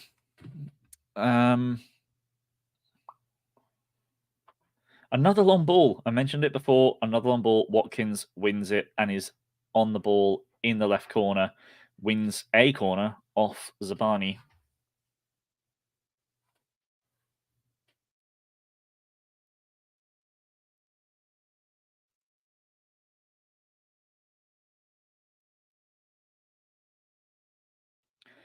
Douglas Luiz with an in-swinger from the left-hand side.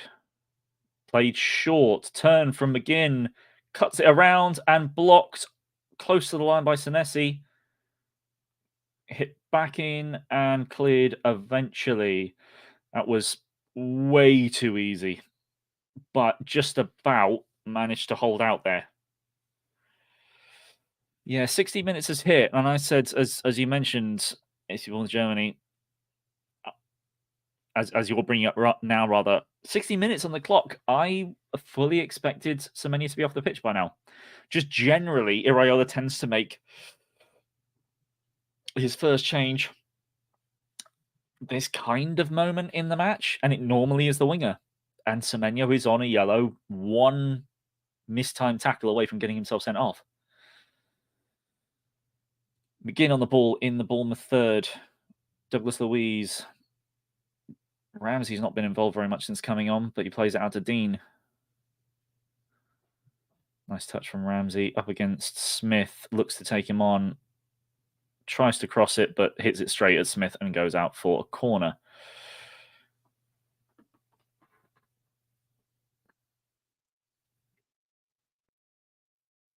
Yeah.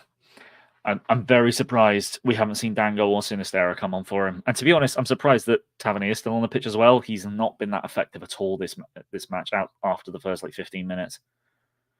Douglas Luiz's corner, it's not very far, cleared by Solanke nicely. Falls to Dean. Someone press him for the love of... Cleared back in and flicked away by Kirkes, I think. And Cook tries to keep it in, but can't. Oh, was it Semenyo that flicked it on?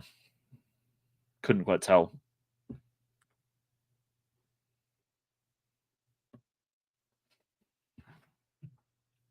Consul with the throw on the right-hand side.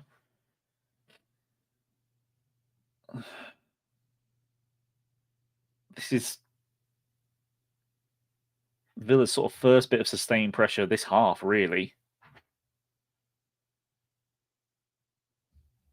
Ball circulated around the back to Pau Torres. He tries to play it in behind Tavernier to Dean, who does take a good touch. But he then can't get it to Ramsey, and Tavernier is pushing forward now with the ball, running past, goes past Tielemans like he's not even there. He's on his own on the right-hand side, waiting for a ball into the box, looks for the chance. Solanke, oh my word, is that the post or keeper? Either way, it's not gone in. But it's another fantastic chance, and I don't know how Solanke hasn't scored a hat-trick this game. I think that's a great save by Martinez. Great tackle, Adam Smith there. Oh my word! Like, if we don't win this, we're gonna be looking at these Solanke opportunities that he hasn't put away. Great work from Tavernier, and then Solanke just gets into the right position, and he just... I mean, Martinez is positioned really well. The only way Solanke is going to score that is if he lifts it over the goalkeeper, which is difficult to do without skying it over the bar. But that is another really good chance for Solanke that's 3 yards out. Sure, maybe just how well we are doing gives us a better chance of getting 3 points. Would be massive if he wants to take the risk with Semenyo. Yeah, but I do think that Semenyo has not been as influential this half as he was in the first half.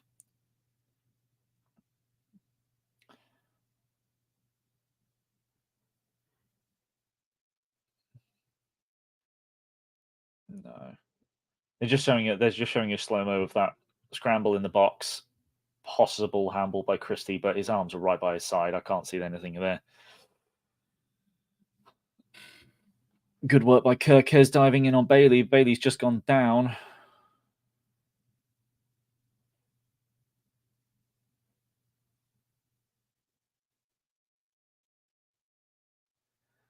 Villa are making another change.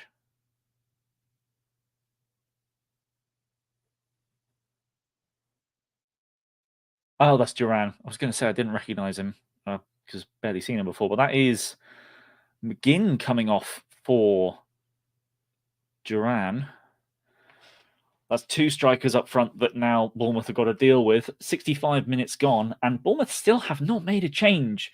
They have 4 players on a yellow card, one of whom is like one tackle away from getting a second, I would say.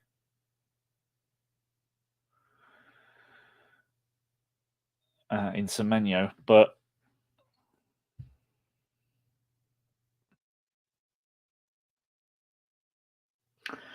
this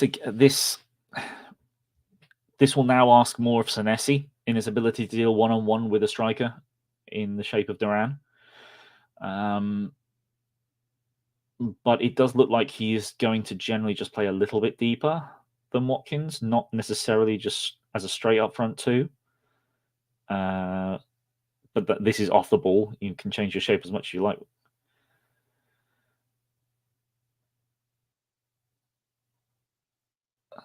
Big clearance up the pitch by Villa. Senesi losing out to Watkins there. Duran's now on the ball. He looks very physically capable of bringing that up the pitch. Ramsey now tackled brilliantly by Tavernier. Although Tavernier's now got to just, get rid of it. Well played. Oh, he finally gets it to Kluivert wonderfully. Kluivert can turn, and he runs straight into Tielemans. He has got so much space to go around him, and he puts it straight to his foot.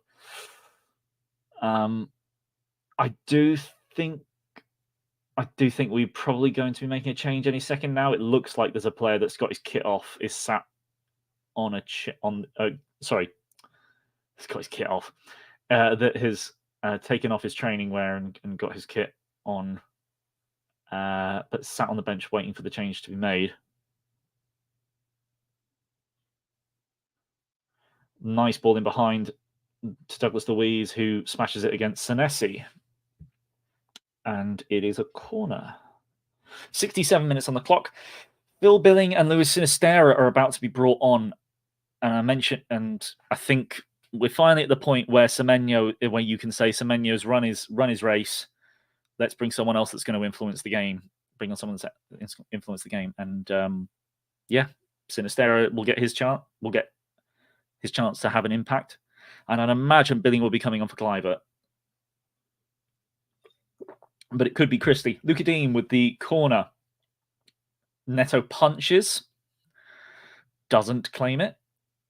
But it does go plenty far enough so that Villa are already back in their own half with the goalkeeper. Martinez plays it wide to Jacob Ramsey, who's in the left-back position at the moment.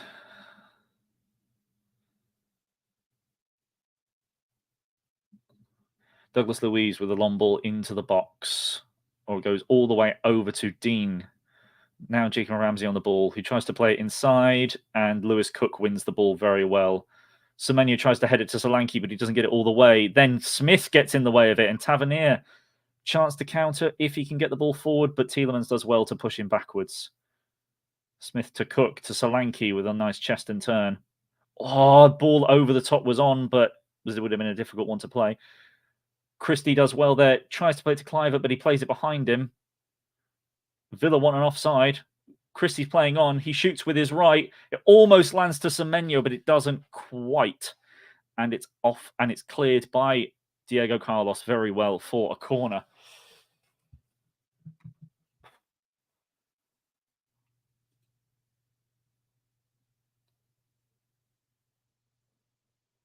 Yeah, it comes off Diego Carlos's arm and bounces down, but he's outside the box, and two, it's right by his side. It can't be a penalty, and it's never a handball. It's accidental, and then he does well. He's on his toes and he clears it. But another corner. Bournemouth still haven't made their change. In swinger from Lewis Cook from the left-hand side. Flicked on by Solanke over the bar. That's probably wide and high. It wasn't accurate.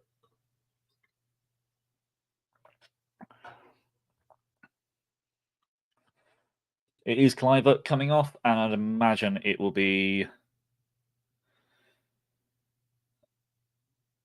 Semenyo as well. It's actually quite funny. I really didn't notice that they've now got like 3 substitution boards out now. They've just it's Semenyo coming off. They've just, I don't know, maybe other people have noticed this before, and I just didn't, because they don't tend to focus on the fourth official in frame very much when the substitutions are being made. But it's just he shows one substitution card, puts it down, and picks up another one that he's preset. Because obviously they got tired of having to enter the numbers under pressure quickly on one board, so they just preset them and have a few to use. But yep, Semenyo is indeed finally off. And the good news is we've had someone that has been very effective for Bournemouth in Luis Sinisterra coming on for him. But Pau Torres is pushing up the pitch. Lovely tackle by Solanke, but it doesn't fall to Tavernier. Digne puts the ball in, and well defended by Zabani. It's a Villa throw down by their fans in the left corner. with Douglas Luiz. Tielemans. Sorry, that's Diogo Carlos. Back to Douglas Luiz.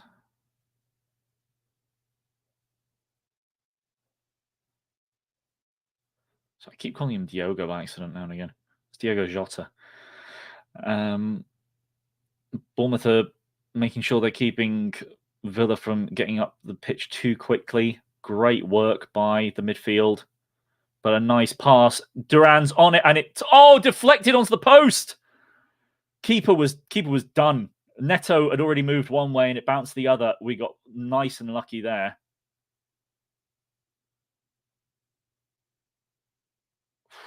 That was some good build-up play there from Villa.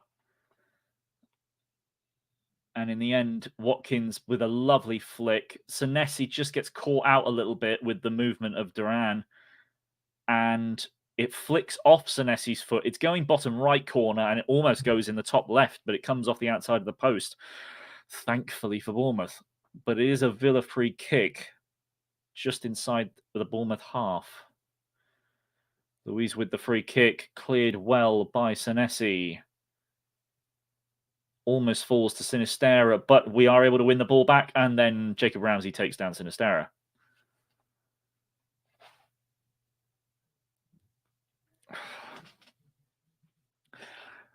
It was always threatening to be a good game for the neutrals, and I would be amazed if there isn't another goal in this game.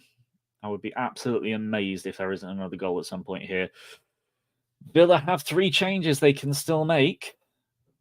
They have more than one window to use it in, but they are making all 3 changes at the same time. That's coming up shortly, but at the moment, the ball is still in play. Bournemouth tried a long ball, couldn't keep hold of it, and now Villa are in their own third, but pushing up the pitch through Tielemans. But good pressure from Bournemouth forces them back. And it's Diogo Carlos on the ball.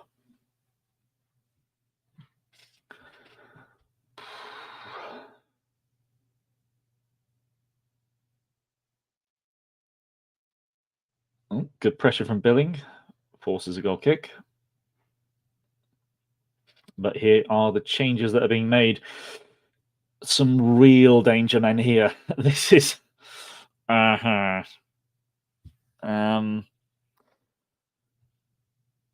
I absolutely agree with you, Sean. You do need your little bit of luck, but Bournemouth have earned a result from this game. Bournemouth have earned a win from this game as things currently stand. And for it to not work through luck would be very unfortunate.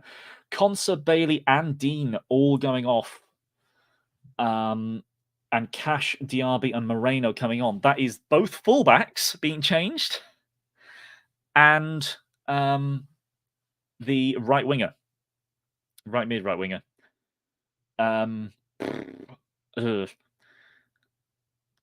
Bournemouth's wingers are really going to have to work hard now. Sinisterra is not typically brilliant at tracking back, but he's going to have to keep an eye on Matty Cash. Diaby's a tough one for Kirkes to deal with. And then on their left, you have Alex Moreno, who absolutely terrorized us in our 3-0 loss against them last season. He was so impressive for me and is a very, very good left back.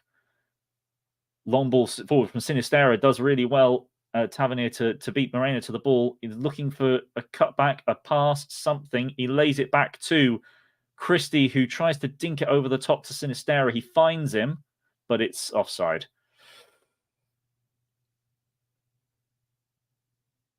I just think the layoff there from Tavernier was there for a right footer, and it wasn't really set up for Christie to take a shot there because he's certainly not as good with his left foot. If that's Lewis Cook, the shot's coming in, but because it's Christie, he's trying to dink it and trying to lay on a pass, and in the end, Sinisterra was offside anyway. Speaking of which, Sinisterra's on the ball and he goes past Tielemans like he's not there. Keeps going, plays it in behind to Billing, who's going to cut back. Is Tavernier on the ball? And it's brilliant defending from Moreno. Oh, what another great chance that is.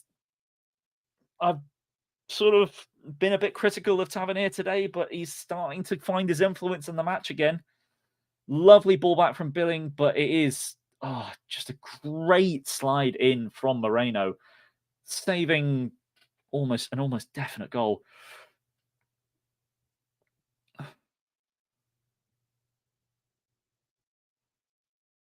Corner in, finds Billing a shot. Oh dear. Christie with his weak foot on a volley actually produces a shot on target there.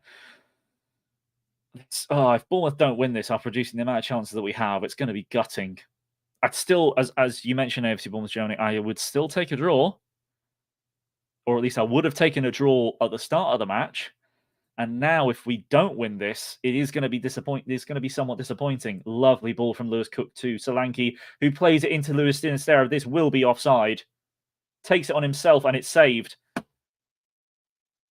It would have been offside anyway, but that's just stupidly selfish from Sinisterra. It's clearly offside. This ball from Solanke into Sinisterra. It's close, but he was off. And here, Sinisterra just needs to lay this off to Tavernier. All he needs to do is pass this to Tavernier, and it's a tap-in. But thankfully, it doesn't matter because it was offside. But my word, is that stupid from Sinisterra. All he needs to do is pass that, and Tavernier can tap it in.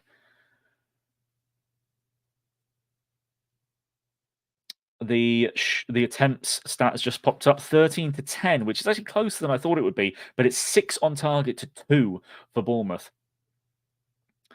Senesi's been caught out a little bit there out of position, but some great defensive work from the rest of the team, and Sinisterra wins that back. Ball up the pitch towards Solanke, doesn't find him. And Villa are back on the ball.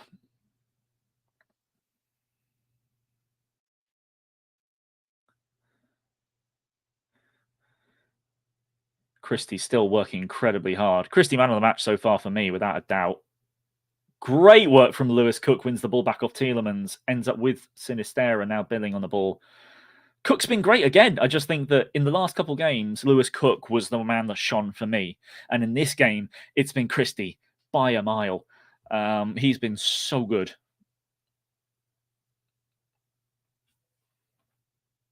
Long ball up the pitch from Smith, doesn't find Tavernier quite. Pau Torres is running up the pitch, but tracking back is Dominic Solanke. And continues to track the opposition centre-back. Fantastic work from him. Smith is still keeping an eye on Jacob Ramsey.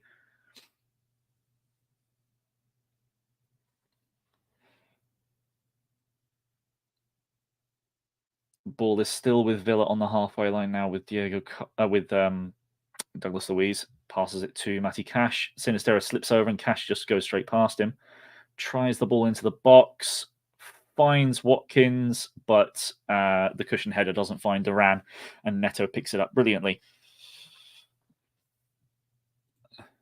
Oh, is that Lewis Cook you're talking about? Because I remember one of his backheel passes. I don't remember the second, or the other, as it were. Sean, I think being a sub, you'll naturally be a bit more selfish as you want to make an impact. You can get a better chance to start. Maybe, but I'm sorry, the team still comes ahead of you. And there will have been subs that have come onto the pitch and played passes instead of shooting in that situation. Sinisterra, I think, is a naturally selfish player. He doesn't get many assists. He tends to just score. He doesn't really assist. He didn't for Leeds. I think he got 7 goals, 1 assist or something like that in his season with them when they went down. But still, you've got to appreciate the team and just know the space. You've just got to see what's there and just play the easy pass. George, if we manage to hold on to this, it proves that we are a much better side than people are giving us credit for. No more they played weekend. Oh, absolutely. And I am not in the same way that a lot of people will have said, and I think that some Bournemouth fans will have said, I am kind of in the camp that, look, we have been winning, but it's against this. This is the game where you can now really start to judge the team's progression. And the fact that we are performing so well, and we have been the better team. I don't think a Villa fan would be able to legitimately argue that Villa have been the better team. Villa have held on at times, and they've also created a few nice, really good opportunities. But generally, Bournemouth have utterly deserved their lead. But Villa are still a really good side and definitely can get something from this game. I've already said it. I would be amazed if there are no more goals in this game. Kirk is doing some great work to make sure that Diaby doesn't get past him there. I think that's the first time I've mentioned Diaby since he's come on, and it's been 10 minutes. Kirkes went down with cramp earlier as well, so some great work from him. Can't forget he's still 19. Or is he turned 20 yet? He's still really young. Ball outswinger from Tielemans on the right-hand side, flicked on by Carlos out, and then shepherded further by Tavernier, who gets the ball out for a Villa throw. Moreno plays it quickly to Jacob Ramsey, pressured by Solanke. Ball goes back to Martinez.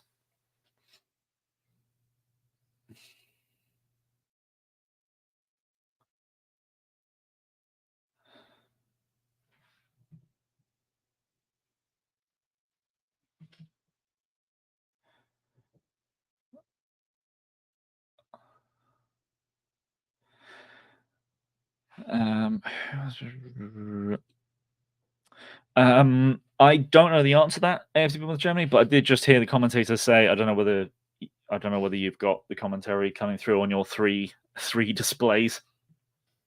Bournemouth haven't won 3 games at home in a row. Oh no, sorry. Is it 3 games at home or is it 3 games generally? Yeah, I don't think Bournemouth. I'd have to look it up again. I can't remember if it was at home or or just in general. Bournemouth haven't won 3 in a row in the same season in a while. I'd have to listen again whether that was an at-home stat or whether that was in general. But he was mentioned that in the same season they haven't done it since 2016. And I think that was 15-16 because he said 8 years ago. But either way, yeah. Our Premier League winning streak is not fantastic. Where it's been a while. Milos Kerkez has just gone down again, and Duran wasn't happy there, but he's eventually hobbled off. He's worked really hard. Fair play to Kerkez. But what does that? And Chris Mepham has just come on. And what does that mean for us defensively? I would imagine that will mean Senesi will go to left back. The referee has pulled out a yellow card as well. I don't know whether that was for Kerkez or Duran.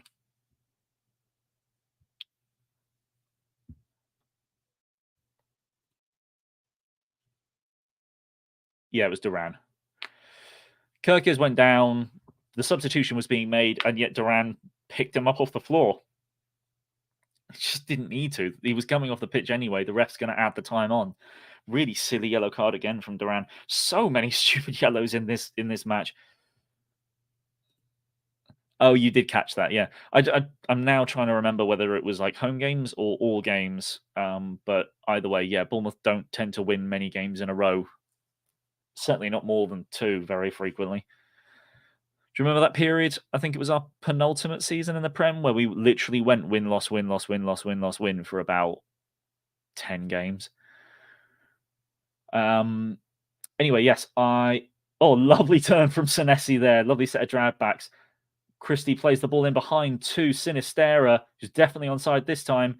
Looking up, is he going to play it? The ball, he passed it through to Tavernier. It's behind Tavernier. It was going to Billing. Oh dear. Just a little bit of lines crossed there.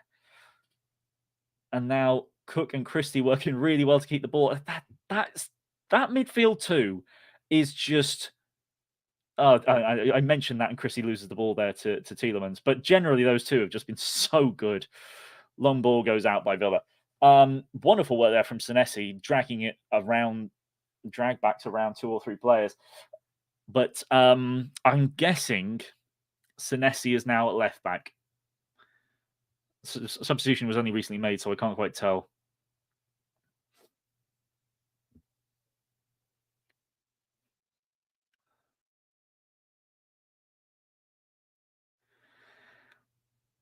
I'd say I am kind of surprised that Tavernier is still on the pitch, just because he does seem a little tired.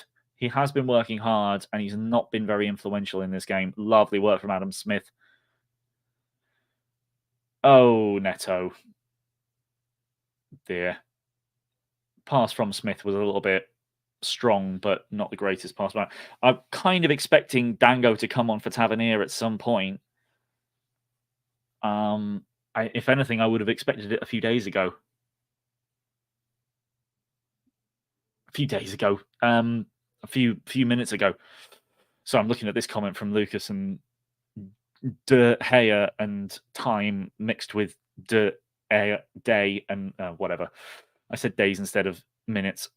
I'm not sure we could afford him.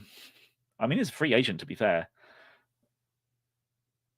But also,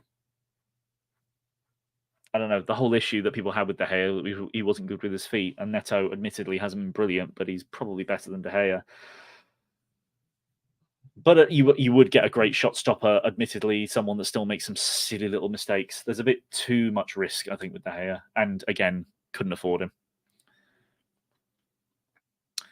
Is 86.5 minutes gone?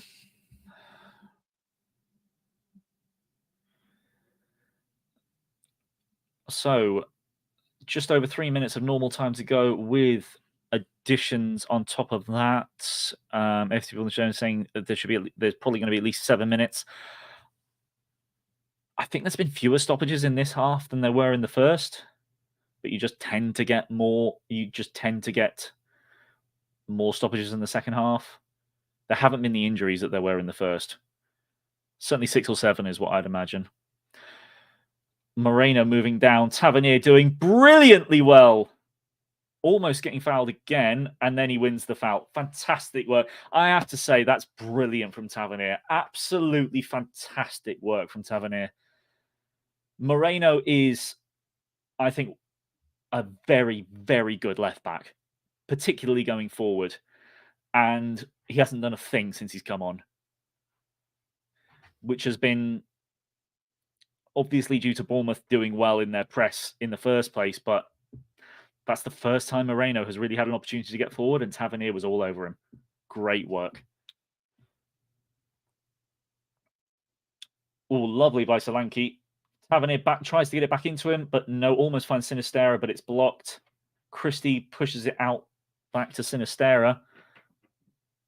He's being double teamed. He doesn't get through Cash and Diaby, but he tracks back well. Great work. Cash has to go backwards.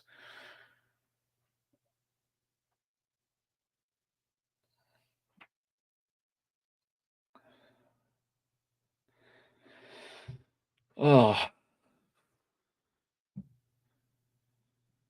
it's been such a good game to watch, particularly from a Bournemouth perspective. Hey!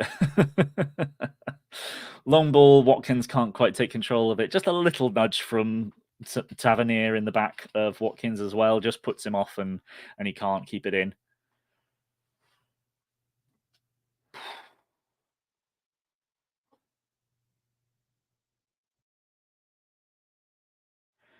"89 minutes on the clock now. 1 more minute of normal time plus stoppages for Bournemouth to hold on, or maybe even get another one." Solanke just tried to run through 3 players, does eventually get tackled by Tielemans, but then Christie just tackles Douglas Luiz. The ball goes out for a throw for Aston Villa.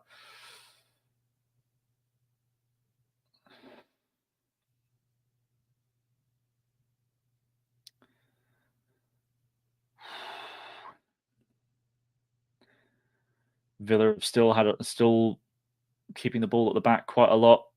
Long ball, well dealt with.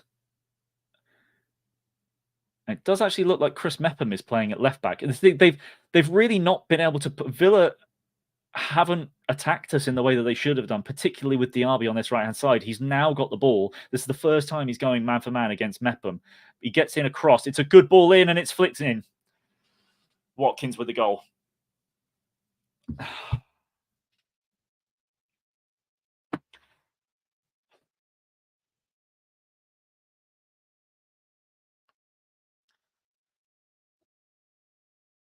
Literally the first time that Diaby has gone up against Mepham in that left-back spot. The first time that he's even got the ball with space to turn and go up against Mepham. He puts in a really good ball into the box, and Watkins flicks it into the corner of the net. Mepham gives him far too much room. It's a lovely ball, and that is an amazing header. Oh, Zabani's so close. Mepham's got to block that cross. He's really got to block that cross. Zabani is putting a lot of pressure on Watkins. That is an unbelievable header. My word, that is a good header. Oh, crud. I just lost connection. Tavernier was on the attack there, and I've lost my connection.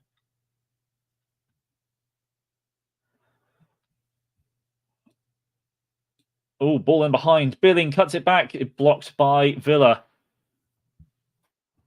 I don't even know what the added time is. Did anyone? Because I think the goal was scored very close to it, or maybe I didn't see. 5 minutes. Thank you, AFC BOURNEMOUTH Germany. 5 minutes of added time. 91.5 minutes on the clock. 3.5 minutes. I was finally flashed up 5 minutes. 3.5 minutes on the left to go. Lewis Cook with an in-swinging corner from the left-hand side. Ball in. Keeper's going to claim that every day. Yeah, not very good. That's the first bad corner that Lewis Cook has taken, to be fair.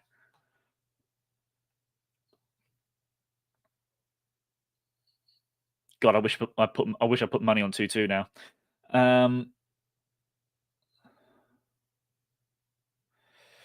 There's definitely another goal in this still.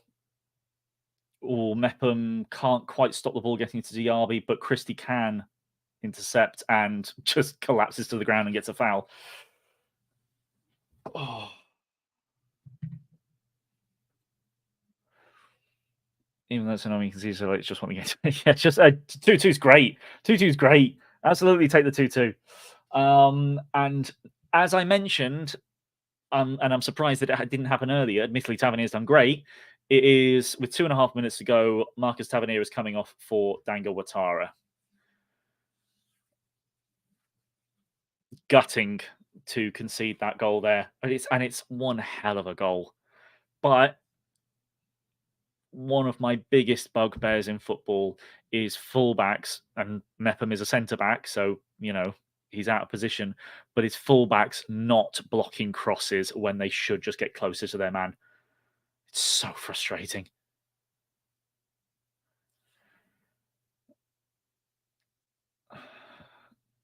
Christie on the ball, long ball over the top, trying to find Solanke or Sinistera, but it gets back to Christie.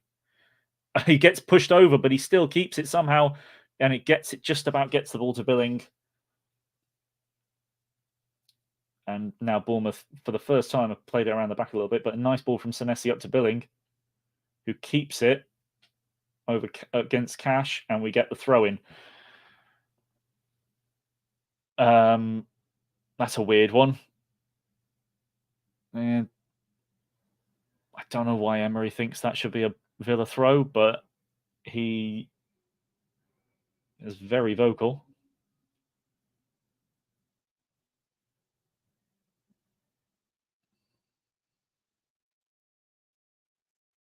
Poor pass from Billing, which means with a minute to go, Villa have a throw in their own level with their own box. Mike Ashall by 10 yards. Nice headed clearance. Flick on from Billing. Hits straight out.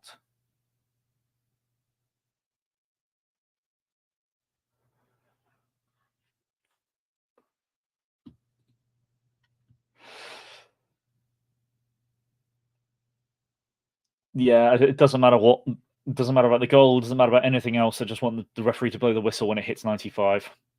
Flick on from Billing from the throw. Headed not quite out from Villa. Christie on the ball, trying to find a pass forward. Flicks off a Villa player to go out. Mepham with a throw to Sinistera, who gets it back to Billing. Billing crosses his first time into the box. Can't reach Ouattara. Sabani wins the ball that gets played long. Billing on the ball to Mepham to Billing, who plays it through to Mepham, but the ball's gone out. I'm surprised the ref hasn't blown the whistle. It's 95 and 20. I'm expecting a final whistle any moment now.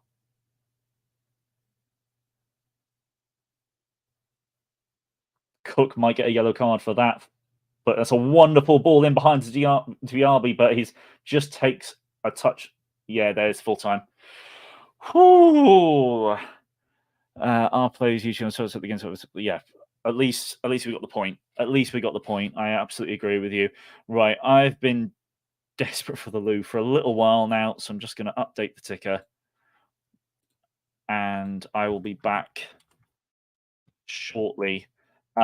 Very frustrating to not win that game, but overall, a point is a great result, and it was such a good performance from Bournemouth. Gutting that we didn't win, but really pleased with the performance and the point. Absolutely delighted. Right, I'm going to the loo, getting another drink, and I'll be back in a few minutes.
And welcome back. Hopefully everyone is feeling good after that. It's a shame that we didn't get the result, get the win, but very, very positive. Let's have a look at some stats. Let me bring up Sofa score. First things first, momentum bar. Obviously, the second half was not quite in the same way as the first. But I mean, at no point was the momentum really all that strong for either team. Villa obviously had much more of the second half in terms of just generally being a bigger presence, particularly in this middle third of the second half here. But we had our moments.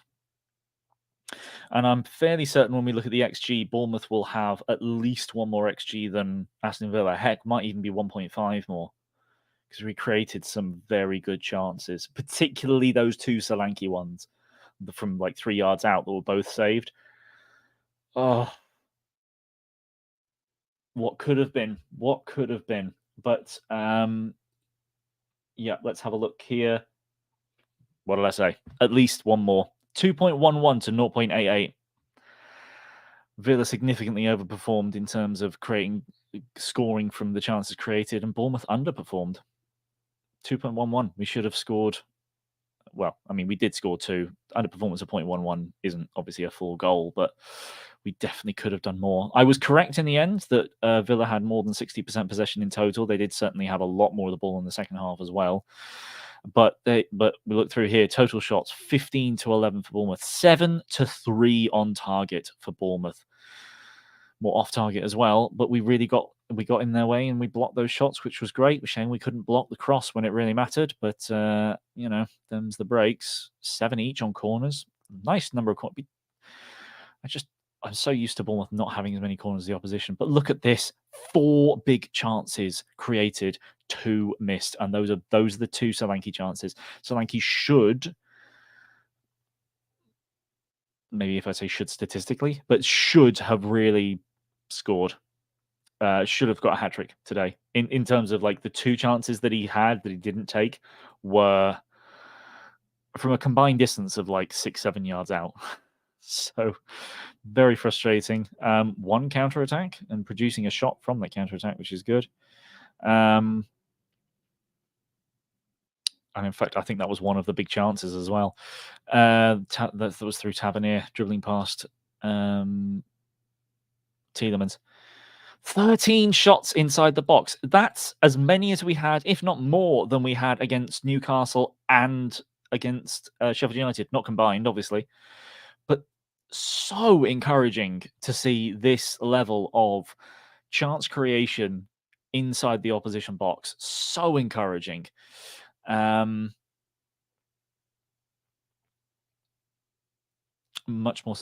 more successful crosses. Unfortunately, you know, one of their 3 successful ones was the one that led to their second goal. Yeah, just so much positivity there. What a shame, but never mind. We move on. Sean, a good performance. First, to keep confidence. Second, a result. And a draw is relegating this team to me that are at least Champions League contenders. Yes, they absolutely are. The fact that they're in 4th certainly confirms that. But yes, I agree with you. They are certainly contenders for the Champions League spot. They are without a doubt a European quality team. And the fact that we were so good against them was very positive. John, positive for Andoni? Absolutely. Our plays, we definitely did a great job today. We get a point, which was fine. Good result for a team playing in European competition. Absolutely. There will be those that will mention, oh, well, they were in Poland. No. Are they in Poland? I think they were. I think they were in Poland midweek. Either way, they had a European game midweek, and some will say, oh, well, they may have been a bit tired from that. Doesn't matter.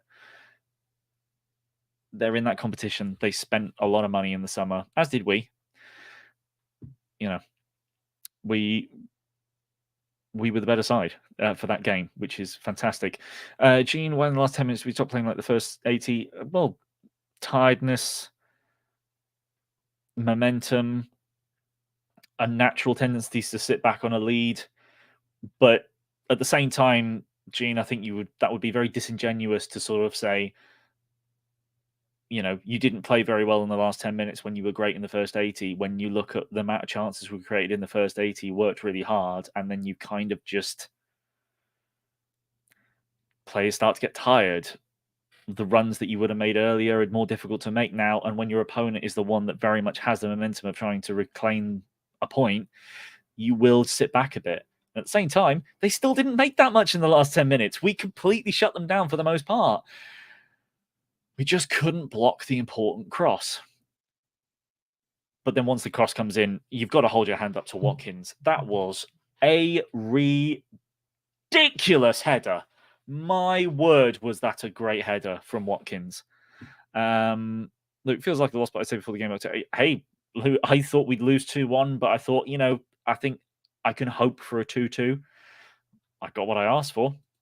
Point is a point, take it any day over Villa. Absolutely. Yeah, that's fair enough. Still can be gutted. Yeah, I mentioned that it's because he's a centre back, he's not really. He wants to give himself a little bit more room to deal with an attacker that might sort of try and go past him, but he has to be better there. He has to just close he has to stop that cross. He gave him too much room, which is fair in a way because Diaby could have skinned him at any moment, but that was the only opportunity that we gave Diaby to attack Mepham, and he did it.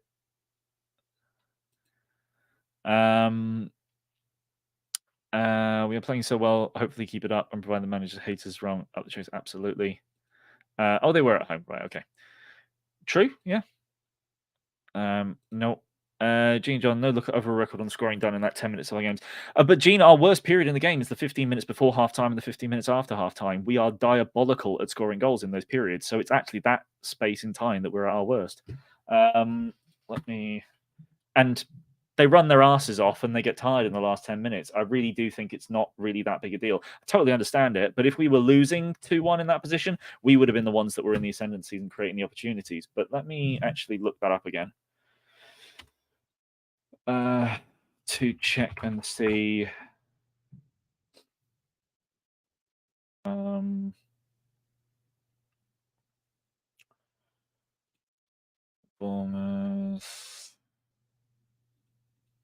timing.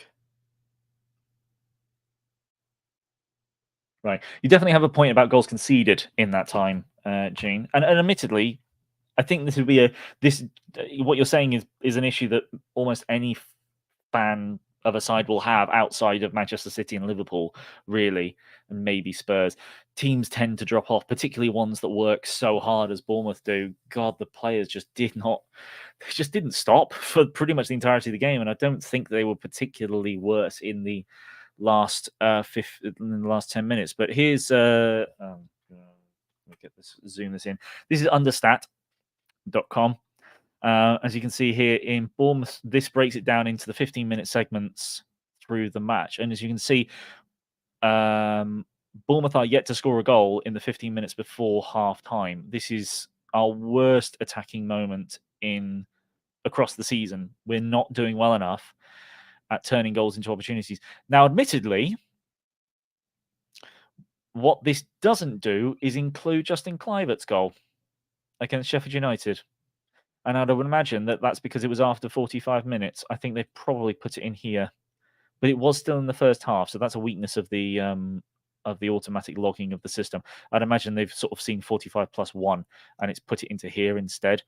But if you see goals conceded, you're absolutely right, Jane, that we do concede most goals in this period at the end of a match. And in fact, that is where we are most likely to concede a goal. Oh, not quite, actually.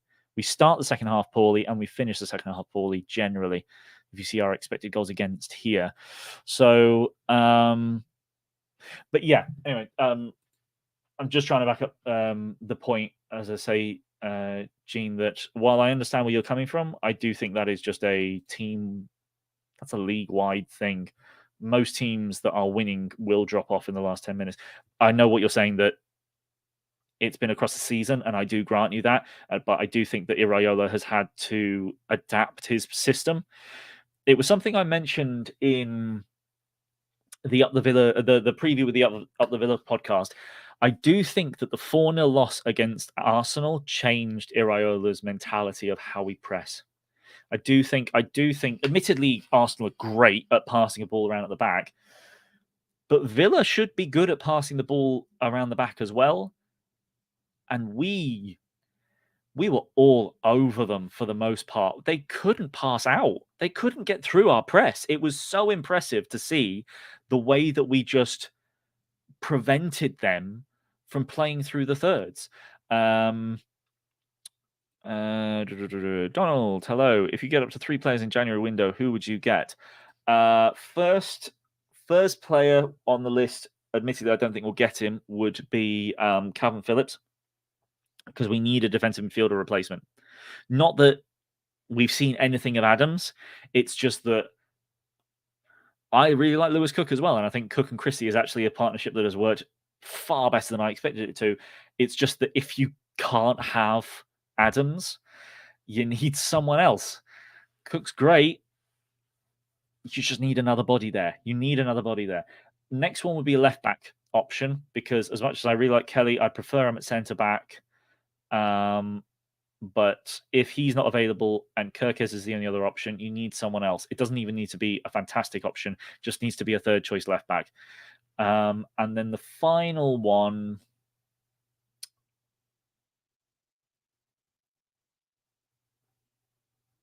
not sure. Yeah, I don't know who the last one would be. Don't need another centre back. Don't need another right back. Got enough goalkeepers. Got enough in midfield. I couldn't think of another one. No, I can't think of another one. Who was my man of the match? Ryan Christie. And I really, really like that I don't even need to think about it. I just don't even need to think about it. He was immense today. He was absolutely unbelievable. I mentioned it in the watch-along. Lewis Cook has been the one that has shone for me above Christie over the previous 2 games. And Ryan Christie just took the cake today. He really did. He was amazing. Gene, we're getting better and better each week in tables, no exception. I love the way a bench comes on in first. I agree. Very good point. I think Sinistera had a decent impact. Philip Billing had a good impact. And it was interesting how he played the role a bit differently to Cliver. He ran beyond, I think, a bit more than Cliver did, but wanted to take the left-hand spaces. Billing basically stuck to the inside left channel when he ran beyond, whereas Cliver moved a little bit further across the pitch. And it was interesting. It was almost a way to make sure that you made sure that Cash and Carlos had to keep an eye on Billings' runs, so that Solanke could basically stick on Torres, because Torres is the weak link defensively in that back line, I would say. Hello, Phoenix. Nice of you to join us at the end. Phillips would be nice. The trouble is we have 200 plenty of games. Hey,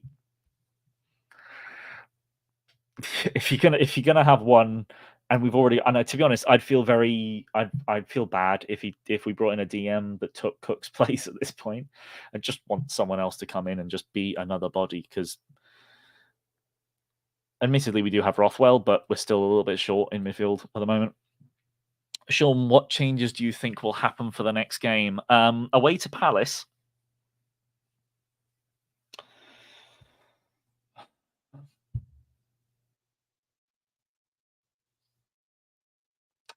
I wouldn't be surprised if it's unchanged again. I think Clivert played well. I have no reason to drop Clivert after that game. He surpassed my expectations of what I thought he would do in that game. I was actually quite impressed with a lot of Clivert today. I do find him still far too weak in the tackle, but at least he does work back now and again. Why would you change Semenyo? Why would you change Tavernier? Even if I think this is probably one of Tavernier's poorer games that I've seen him playing, because of his lack of influence, he still had an impact at times. You're not going to change that Christie Cook central midfield partnership, and then the back line picks itself. So I wouldn't change anything. that was the only other position I was thinking of, Sean. But it's just that Semenyo could play as the out-and-out striker. You've already got Kiefer Moore. To be fair, I'd imagine Kiefer Moore's probably going to get sold in January. So yeah, it'd have to be another striker. You'd need another out-and-out striker, and one that's going to be able to play that role closer to what Solanke does. Not exactly the same, because then there'd be no point. I just wanted to be closer than what Kiefer Moore is able to do. But yeah, I'm pretty sure Kiefer Moore will find his way out of the club in January. So we'd need another striker to replace him. Hello. This is the proudest of Bournemouth fans since Eddie. Yeah, I think you've got all right to be. I think this is the first time since Eddie that I think we can go into games like this and be somewhat confident of a result, but be very confident that the performance is going to be there, because it absolutely was today. The performance was really there today. And Donald, in your dreams. Right. Anything else for me to pick out before we end? Oh, the league table. Let's have a look at what happened in the Premier League today before the big game kicks off in 7 minutes, which I will also be watching. Today's games. Chelsea held on to a 3-2 win despite going a man down on the stroke of half-time against Brighton. Liverpool conceded 3 at home to Fulham, but did win 4-3. West Ham Crystal Palace is a 1-1 draw, and Bournemouth drew 2-2 against Villa. Let's see what that does to the table. Villa miss out on the chance to go above Manchester City into third place, but do move the gap between them and Newcastle and Spurs to 3 points. Tottenham are very unlikely to be able to go above Villa now. Brighton lose. Chelsea go above Brentford on goals scored into 10th place. Crystal Palace grab a point. Fulham stay in 14th. We gain an additional point and move the buffer between us and Everton to 6 points. But due to goal difference, we do not go above Nottingham Forest. But Forest, there's no point in me saying we're coming for you because we're already there. Wolvie, and we'll be above you before you know it. Matches next week, which we'll obviously be looking at Cherries in Focus on Monday. But we play Crystal Palace, which gives us a chance to close the gap to them. And Fulham Forest, that'll be a big game. Fulham clearly have a bit more in them than I thought, considering they beat Wolves with a little bit of luck from VAR and scored 3 away at Liverpool, which is very impressive. And midweek, Manchester United, Chelsea, Aston Villa, Man City, some really good games midweek. But obviously we'll be focusing on the Palace Bournemouth one. I will not be doing a watch along for that game. I'm actually busy Wednesday. I'm probably barely going to be able to catch any of the game at all, annoyingly, which sucks. But it's one of those things. So, there we go. So unfortunately, I'm not going to be doing a watch along on Wednesday night. But obviously, I'll keep it across the game as much as I can. Yes, thank you very much for everyone that joined me. There's still 34 of you. Thank you very much for those that are still hanging around. Please do hit the like button if you have enjoyed. Heck, if you're still here, you must have enjoyed it to some extent. Just hit the like button. Just go on, just down there somewhere. There's the like button. Or if you're on mobile, tap the screen once. You'll see a thumbs up. Hit the thumbs up. And yeah, subscribe if you're not already. We will be going through this game on Monday, tomorrow, with the gang from Cherries Red Army to go through that performance and that result. But yeah, hope you've really enjoyed the watch along. Hope you really enjoyed the game. I certainly did. That was a fantastic game of football. I'm just really disappointed that I thought it might be 2-2 and I didn't put any money on it. Darn. Never mind. Anyway, thank you very much for joining me. It's about time we sign off because heck, the Man City Tottenham game is about to kick off. So I will see you all in the next video. I hope you enjoy the rest of your weekend. Do tune in with us on Monday evening for the review show, Cherries in Focus. But until then, I do hope you have a fantastic rest of your weekend and a lovely start to the week. Up the cherries.